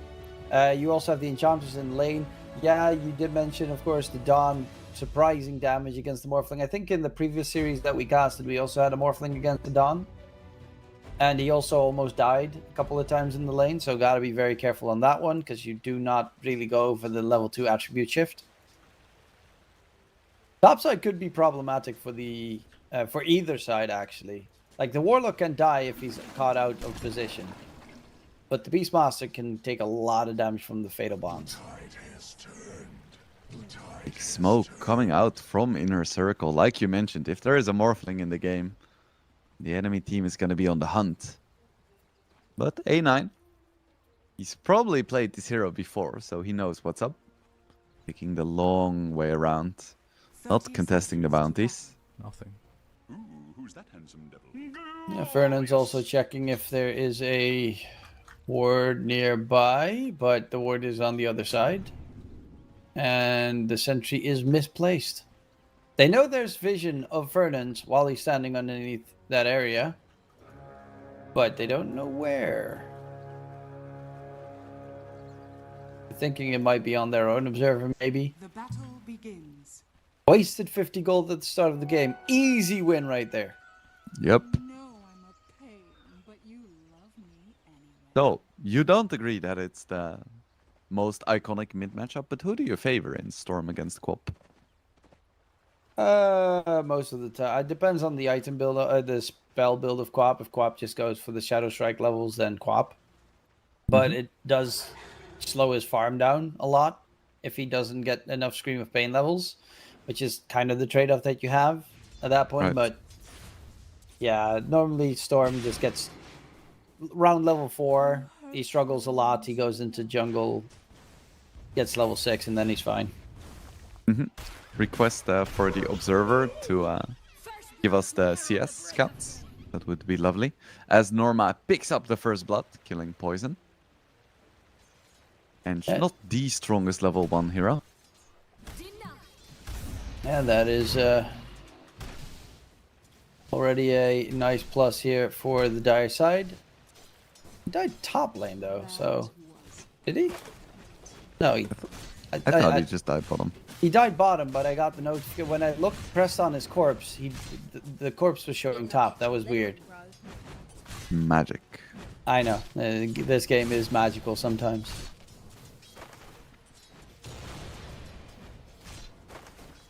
Regardless, pause coming out from Kachel. Starting to feel a bit messy. Yoi chasing after Seski here in the trees, but the hoodwink is very at peace there. Even an evasion coming in there with the 14% mischance. Caught you in your stubbies, did we? Hoodwink getting just passive evasion is also one of the weirder changes. Ooh, Panda taking a surprising amount of damage there. Yeah, that's also one of the danger things against the Storm Spirit trying to go for a dive underneath the tower. But both of them are getting their bottles delivered soon enough, so should be a-okay. Yeah, Quap, 2 points Shadow Strike, 1 in Blink, so 0 in Scream of Pain, which tends to make farming a bit problematic. I feel like Inner Circle is definitely relying on getting a good start, getting some momentum.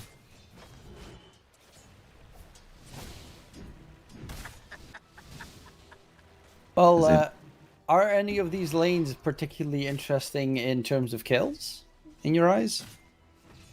I think there is potential for kills in both the side lanes.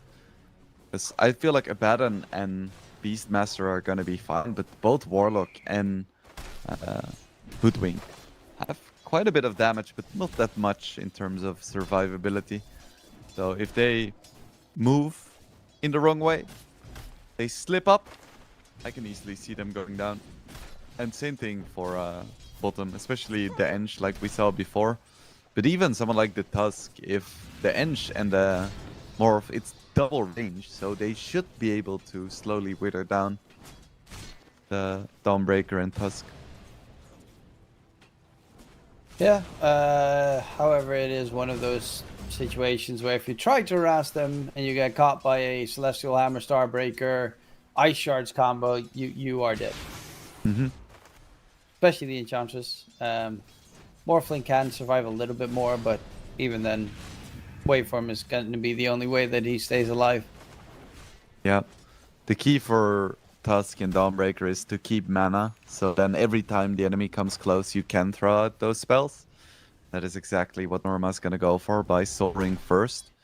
Making sure that every time Ench walks up to harass, you can just throw in a hammer. Dire structures are fortified. Well, top lane. A lot of aggression coming in. TP Storm. towards mid. Bushwhack onto 2 by Zeski. They find themselves Fernandes and Panda.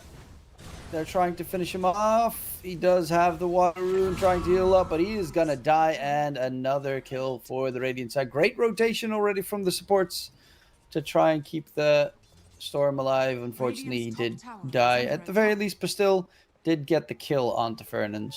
So he at least gets some gold for that death. Oh, Kachal dies topside. They dive underneath the tier 1 tower there with the Abaddon Warlock combo. Radiant's courier has been killed. There's so much aggression from this lane. Tower is under attack. Morphing also not having too much fun without the Ench nearby. To morph up A9. heavily. Bottom lane, a lot of damage, but it is a Morphling. So it can easily just attribute shift and heal up. No worries at all.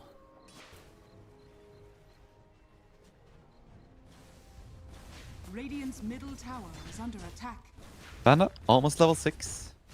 Did not commit to maxing Shadow Strike. Instead, now putting points into Scream. You also see Kachal is really struggling in that top lane. Bottom lane, another kill on to Poison. That damage output from the two heroes is dangerous. Kachal is falling a bit behind in terms of last hitting. Wants that Helm of the Dominator and is looking to go for the aura build this game, but might need to get some like, stacks or something soon enough to be able to catch back up. It's hard for him to do anything here. UI just so aggressive, just chasing down these boars. Y'all could do a better job microing the boars though. Having one running away and one hitting tends to be better. Easier said than done. Says the micro god. All of these ARTS players, they are not respecting their Warcraft 3 roots. Yoi jumped to top. Storm zip in.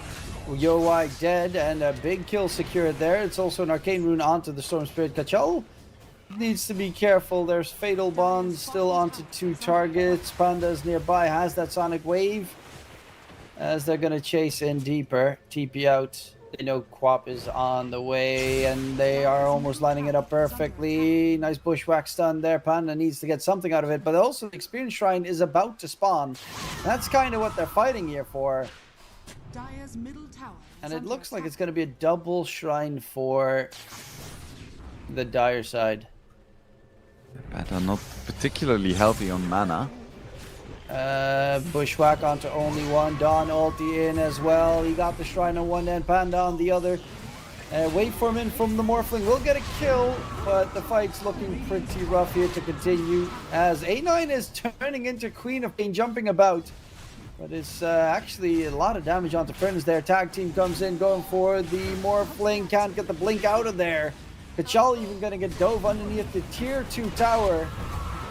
And triple kill for the Queen of Pain. That's a full team wipe. Still comes back in though in UI. Have his Still ulti. almost out of mana. Gotta be careful. Dawn is also still nearby. As they will fall back.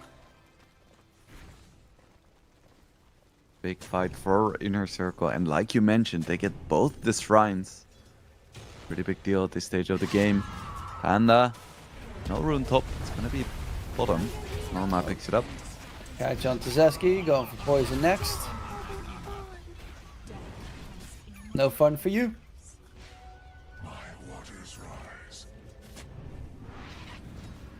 3k advantage already for Inner Circle. Some of the lanes looked quite good for Oxin, but ever since their like big rotations haven't really worked out that well for them. Aside from that one Abaddon kill. Radiant's top tower Yeah, and it does very much feel like it's such a one-sided affair, even though it's only a 3k net with disadvantage. But the way that they're walking around the map and in your face, Warlock level 8. Especially the Warlock level 8, that scares me. Yeah, that is quite high at 9 minutes. I've seen my Warlocks like level 4 at 14 minutes. A lot of fighting in towards mid. Panda going for the push. Kaya first item. No Blade Mill being built up just yet. Or in general. Yoi going Radiance. Norma is going for obviously the Ags, but still Kaya Sanj. Kaya Sanj. Kashal, he still doesn't have the Helm of the Dominator on Beastmaster. He's level 8, but is he tanky enough? No. He's very tanky, almost tanky enough. Furnace actually could have saved him there with the snowball, but didn't. Just didn't. He doesn't care. Yeah. They're gonna go for Poison instead. Nice 2-man bushwhack. Poison trying to heal up. But Sonic Wave, nope, not gonna die. That's the power of Enchantress. And now Zip in from the storm, gets the healing rune, but still quickly zips forward. Dawn ulti used. Zeski is hitting some really nice bushwhacks. Yeah, nice steal from Pastille as well. Getting that regen, taking it away from inner circle. Now smoke comes out as well. They want to make something happen. They don't have sharpshooter and Beastmaster is far away, but they still want to make something happen. They can get a nice bushwhack onto Norma. And they will not be able to help out Norma. Wait for him in. A9 gets that kill secured. Boxing Gaming. Not out of this game yet. They don't want to give up on getting that top 4 and getting that nice payday. They definitely shouldn't. They are individually skilled, very solid. Oh, but Fatal Bonds connects onto 3, and that means the fight's over. Zeski's dead. They're chasing for more Yoi. And Abaddon already 11 minutes in hasn't gotten the Sacred Relic yet, and is just rushing at people towards the enemy tier 2 tower. Now, it does feel like they're a little bit maybe overzealous here. As Kachel comes in, catch onto the Tusk, and Fernand's going to be left behind, taken down. As a Golem, do you want to risk dropping it there? No. Probably not. Oh, sharpshooter bottom lane.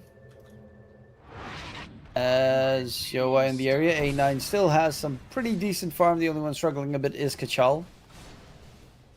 But it was 3k net worth advance for the Dire side 4 minutes ago. It's the same right now. So all in all, they're keeping up pace pretty neatly here. Not bad at all, Zeski. A bit of damage. Rock drop now as well, but Zeski is fast. Yeah, he's got that scurry.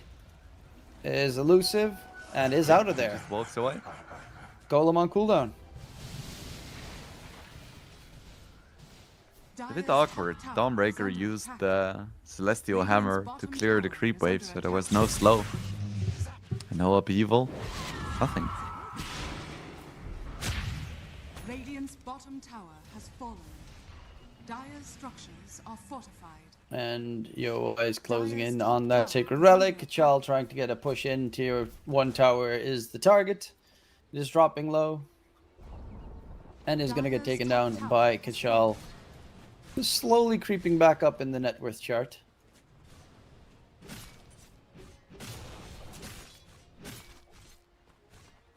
Looking towards a pipe. That's going to be pretty nice for him. Smoke up on the Dire side. And I guess they're going to go for Kachal top lane. Dire's middle tower is under attack.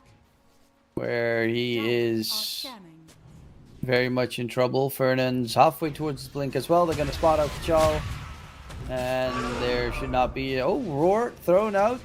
Knows they have no stuns available. And with that Roar thrown on the Queen of Pain, no Sonic Wave to get the kill. So very nicely done from Kachal there. Yeah, that's a lot of space. And the gold lead is actually shrinking. Yeah, but still's got decent farm, is now overtaken Panda. A9 is right behind the Dire cores as well, now also ahead of Panda.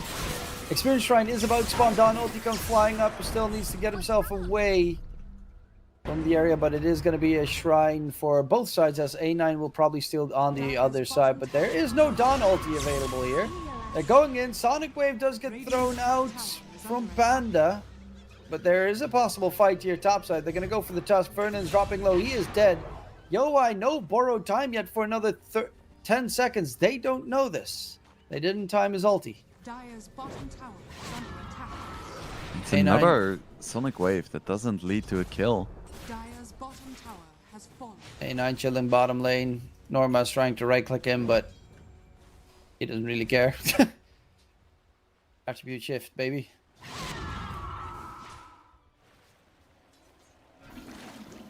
And it's now only a 1k net with lead. Radiance is coming up for Yoi though, and that's gonna help him quite a bit. Both in farming as well as having more impact than just running at people threateningly. Worthy tribute. Jarl is close towards that ultimate orb for his Helm of the Overlord. Same with Dawn. Norma is close to that Aghanim Scepter. That's going to be a very big pickup because every single time Dawn pops his ulti, Storm has the time to zip out. Goodbye, That won't Zeski. be happening anymore. Okay, Zeski dead. Kachal. Actually, a lot of damage onto Panda there from just the Dire's middle creeps. tower is under attack. I feel like there was some potential for a turnaround there, but Oh, Norma. They find the Dawn right before he has his axe as well. 100 gold off the mark, and the Dawn is dead. They're rotating in pretty heavily here, but Puss still has an amplified damage rune. Furnace is dead. Golem drop gets thrown out. A lot of damage onto the Morphling, Sonic Wave, and he is dead. That's not great for the Morph, but they did manage to at least get 2 kills the Radiant side. yeah, it's not too bad. It's a 2-for-1. They first had Sonic Wave and Chaotic Offering. They lose the Morph, which is not ideal, but could have been a lot worse.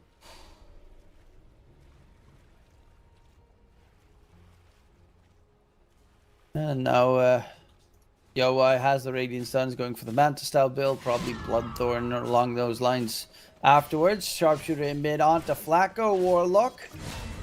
Taken down, dominating streak now for Pastel. Kaya Sanji almost done. Flacco's Warlock Golem can they kill it off in time? It is 100 gold. Before it disappears, Breathy waveforms the other direction. They didn't get the gold. This bad Kachal gets Kachal. called. There's a Dawnbringer ulti. He has an Ancient Thunderhide as well that he just took, but forgot to use. Roar Throw now, tries to get the TP away, but won't get the disengage. And now that's going to be an Ancient Thunderhide. 250 buckaroonies for whoever kills it. As Yowai's borrowed time in mid gets popped.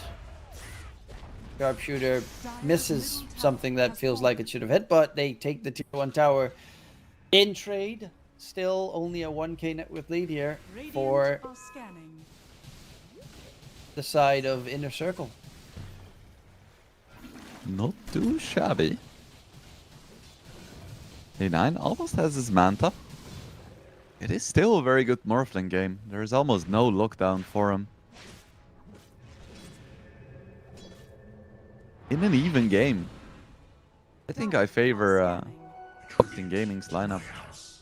It feels like the Morphling is by far the strongest hero of this game. Like, Abaddon is pretty nice, but normally Morphling can pop his ulti and then get away.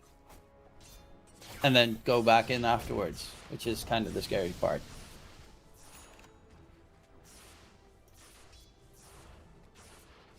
Manta up. In gathering up around the bottom lane, aside from Beast, who's just doing Beast things. Of course, Tormentor is going to be up in about a minute and a half. That's going to be another objective for both these teams to look at, as they have pretty good shards on both teams. Very good shards on both teams. Even Odwing's already trying to go for the shard. He wants to buy it himself. That as a first item that tells you how good the shard is. But even the Enchantress's shard is great. Poison is trying to get some farm across the map. He's got the drums, almost done with the Force Staff, can always turn into that extra core. Does have the Spellbound facet, so it is actually more core oriented. Enchantress, they spot the Storm with the Invis Rune walking forward. And yeah, they completely caught him off guard there. Jason onto Zeski, but too elusive with the scurry. Bushwhack catch. Zeski finally does get taken down. 2 kills for Inner Circle there. Yeah, not this time, they think. They finally catch the Storm. And the Wink as well. A9 trying to man fight UI. The success is limited. 20 seconds until Tormentor's up. They're going to TP top on the Tusk. They're going to go for the Tormentor, knowing that Beastmaster's nearby and Beastmaster can solo Torm. So they kind of just need to make sure that the entire Dire team is there to deny it. Abaddon Borrow Time gets popped. Ooh, awkward. That's he is so weak a little bit now. dangerous. Yeah, and they're smoked up as well, running in. So this might give Tormentor over to the Radiant side. TP out from the Queen of Pain under Radiant Vision. They know there's no Queen of Pain for this fight. Norma is going to be a big target because he's got that ulti that they want to get rid of. Great snowball save there against the sharpshooter. And Norma walks it off. Ernans is going to be the one that has to fall instead. Great save. Nice freebie onto Fernand. Norma makes it out.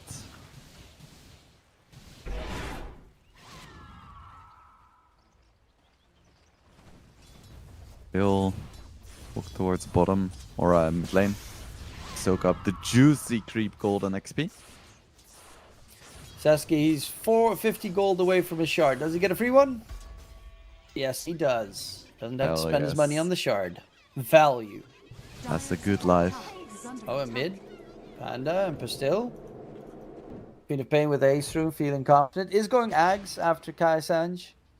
So is going to have a lot of nasty teamfight damage, especially against like the Beastmaster army. Gonna be a lot of damage. Still, it's a super even game. And after game number 1, I'm very happy to see it. Oxin, they trust in themselves to be able to like play normal Dota. You don't have to cheese.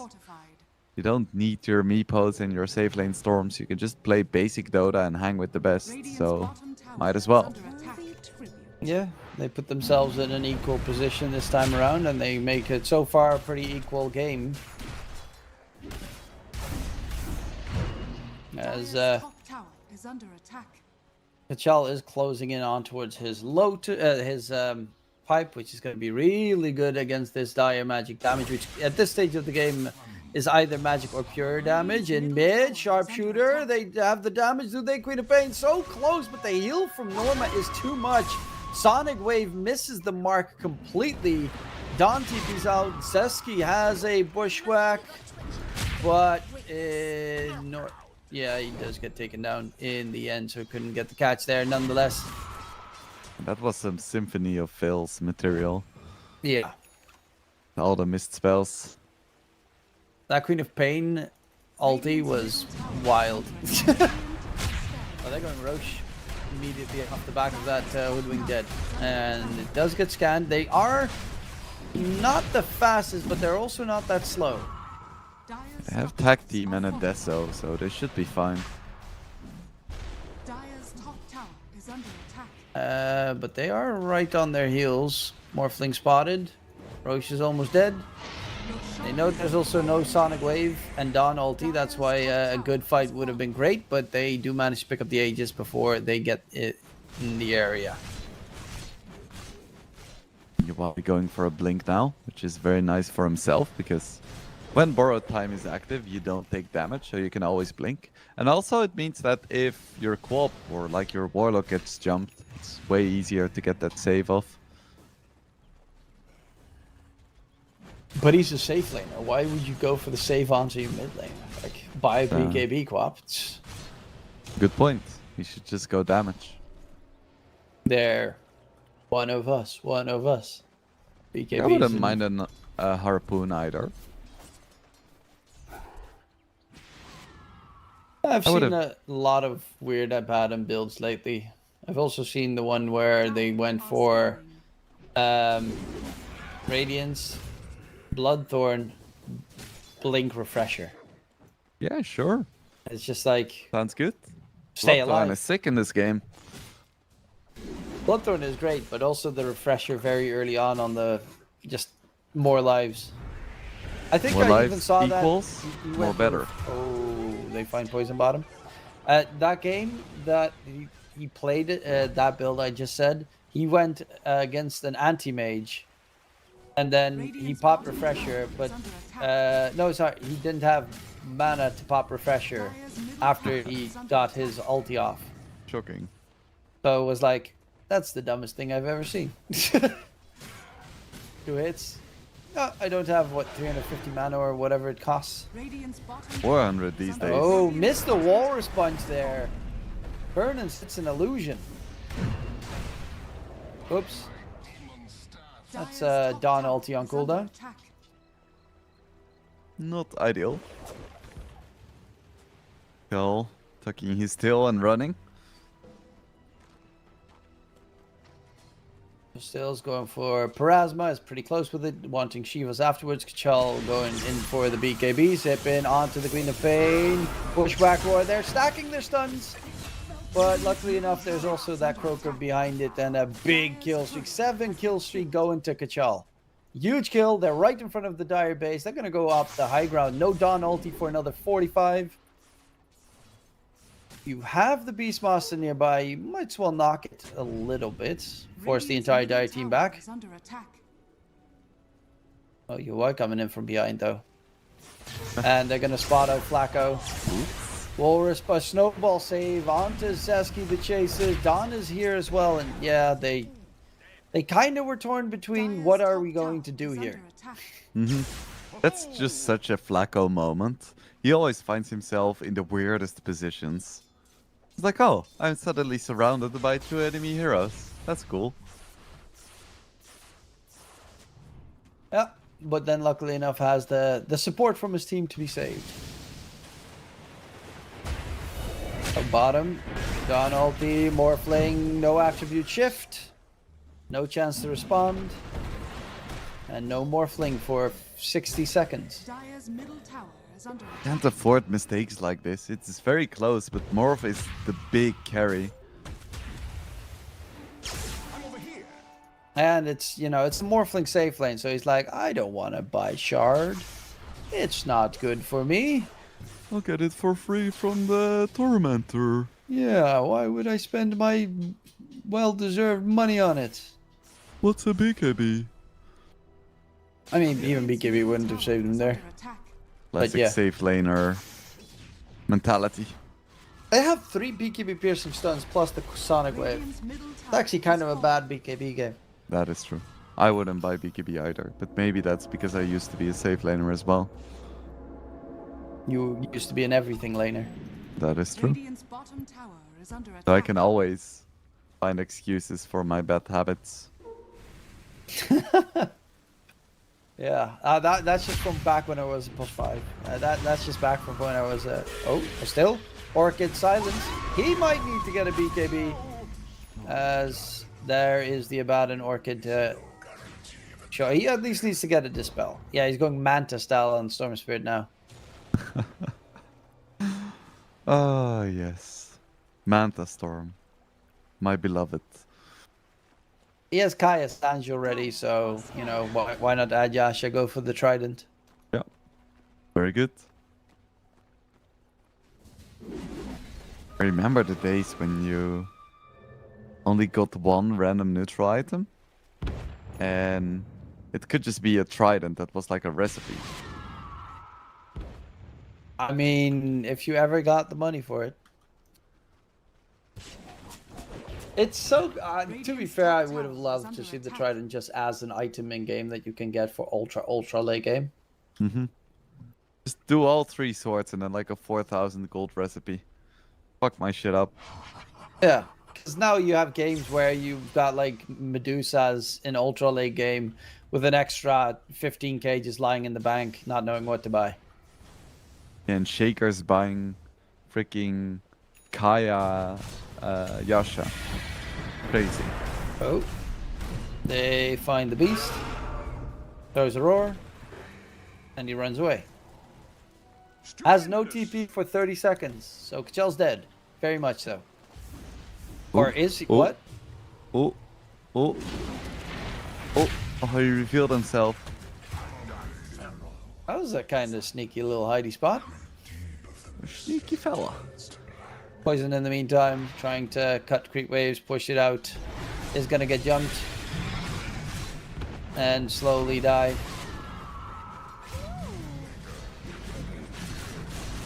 But Yowai now on a mega kill streak on that Abaddon. 514. It's got that blink dagger available. Is flying something out. Bloodthorn is finished now as well. So it will, I mean, there's no butterfly, so there's no evasion unless someone still has that. What's that item called? The very horrible tier 1 one? Sister Shroud. Sister Shroud, yeah. Yeah, that one's stupid. I mean, I, as a support player, love it, but normally I still always get the Dormant Curio because I'm greedy. I'm Yeah. so greedy. But don't you love it being like a 45-minute game and still running around with Sister Shroud because you're facing like a TA or a Sven? No, because Dormant Curio, usually I wait with that one until tier 4, so I actually have no useful item. And your throne is falling, but you get such a nice tier 4 item. I get slightly bigger AoE. Yes! Yes! Good stuff. Did you fall out of the nest as a baby? Hopefully, Poison will be able to return soon enough. Net worth-wise, this game is still pretty close, but it has been looking very much like it's just one-sided in all these kill attempts. Abaddon is getting to a point where it's hard to kill him, or yeah, very hard. Dawn, he's got the AC being built up, has that Deso as you mentioned, only has 2 charges on it, but the Queen of Pain Axe, Shiva's coming in soon enough. Like, they're itemizing solidly for this Morphling, who still doesn't have a shard, so he's going to die on the first stun. And Oxen Gaming, you know, if they make it late, they have a solid shot. They did have a 60-minute game against Navi Jr. that they won as well. So I feel like with Oxen, it's either really short games, like 13 and 14 minutes, or it's long ones, proper long ones. Yeah, this might be a proper long one, by the way things are looking. If they figure out their internet, which I hope they do. Yes, there we go. And back we go, ready to rumble as they... I mean, pushing high ground, can they do it pretty easily, decently, right? On the dire side, you have Abaddon. Doesn't really fear much on the high ground push. Storm's going for that Manta style, so it's going to take a while before he's got the next big item. Feels so weird to see a Storm Manta. Yeah. Does It Overload does. work on illusions? The I shard? don't think so. I don't think so. That would be bullshit. Well, yeah, true. Imagine like a PL Storm. That would be fun. I mean, I would... If it was his own illusions, I think it should work. Yeah, Well, agreed. maybe not. It worked on Arc Warden with the whole Manta style bubble thing. True. That was those were interesting times. I did really like the fact that that worked together. That was so cool. I loved the sound effect too. Oh, I hated seeing my HP just vanish. yeah. It's like Bloodthorn Brute. It sounds so good. Just dead. Okay, Yep. cool. You're just standing there like, I used to live here. I used to exist. But now I am gone. Nature is ruthless. Big smoke from both teams. Radiant are scanning. Again, bit off the mark.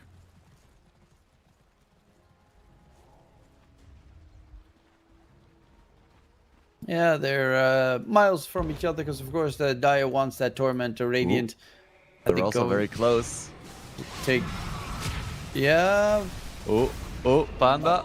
Panda taking the gateway on the other side. Kachal walking up. Oh, they were not ready for that. What? Okay. They do manage to get the catch in the end with the bushwhack there onto Panda. Like, that zip from past still to then go back from that zip was kind of wild, but they do manage to get the kill. 2 minutes for the next Roshan respawn, unfortunately. But, yeah, big kill onto the Queen of Pain. That is, how much? 1,200 gold in the Radiant pockets. Imagine if Roche spawned there and they took it. I think they would have been ahead.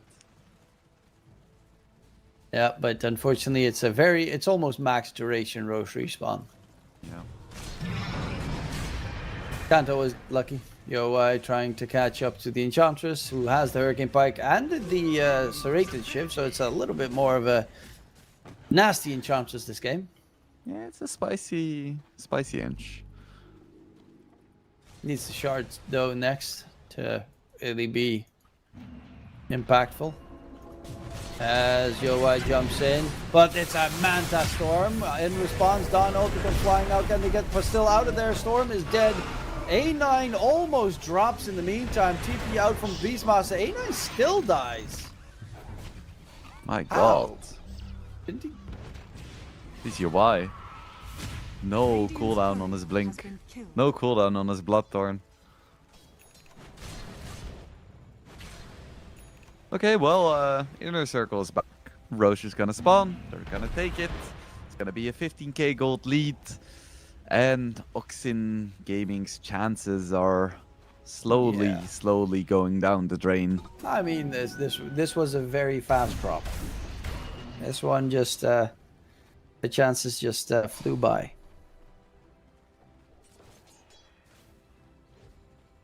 Which is They're not even waiting. They're like, okay, Roche isn't up yet. Let's go hit some buildings. you have an Abaddon with that Curse of Avernus. Tower pushing is pretty neat. And he has, of course, Poro Time available again, so he doesn't even fear anything. Abyssal Blade is almost done on the Abaddon. Just needs the recipe to be delivered, and they are still going to go for Roche. They have about a minute before it swaps sides, though. But they should be able to clear it pretty quickly with that Deso tag team. Yeah, an AC as well. Oh, there's a smoke up. And they're looking for a fight. They're expecting this cat walk up. 250 gold, give me. Easy for Yoi. They're still walking all the way around. Looking for a Flacco probably as best.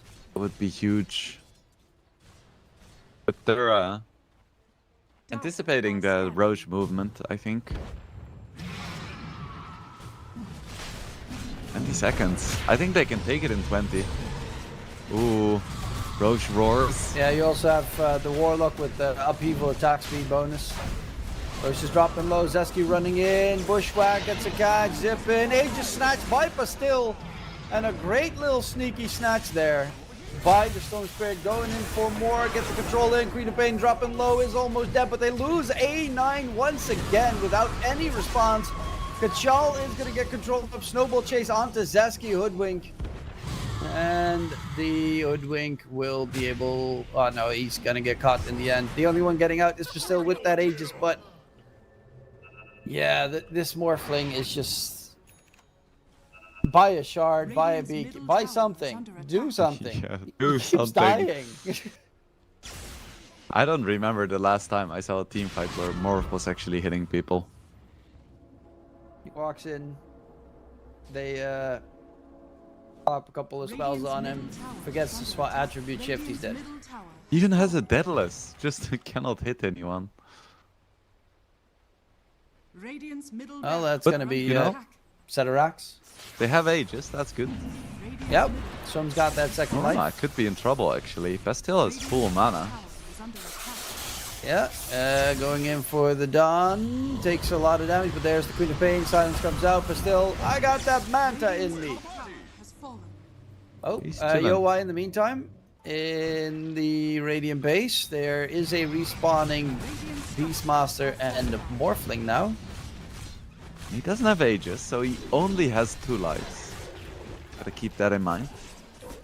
Technically, if you throw out the sharpshooter, you could actually make it 1. Dawn ulti in. A9 is dead again. No buyback available on the Morphling. Beastmaster's next. Yeah, GG. Still gets immediately bashed up, silenced up, and that Aegis is popped. GG is called, and it will be Oxen game eliminated from the tournament, as Inner Circle will continue on in the lower bracket run. Valiant attempt from Oxen Gaming.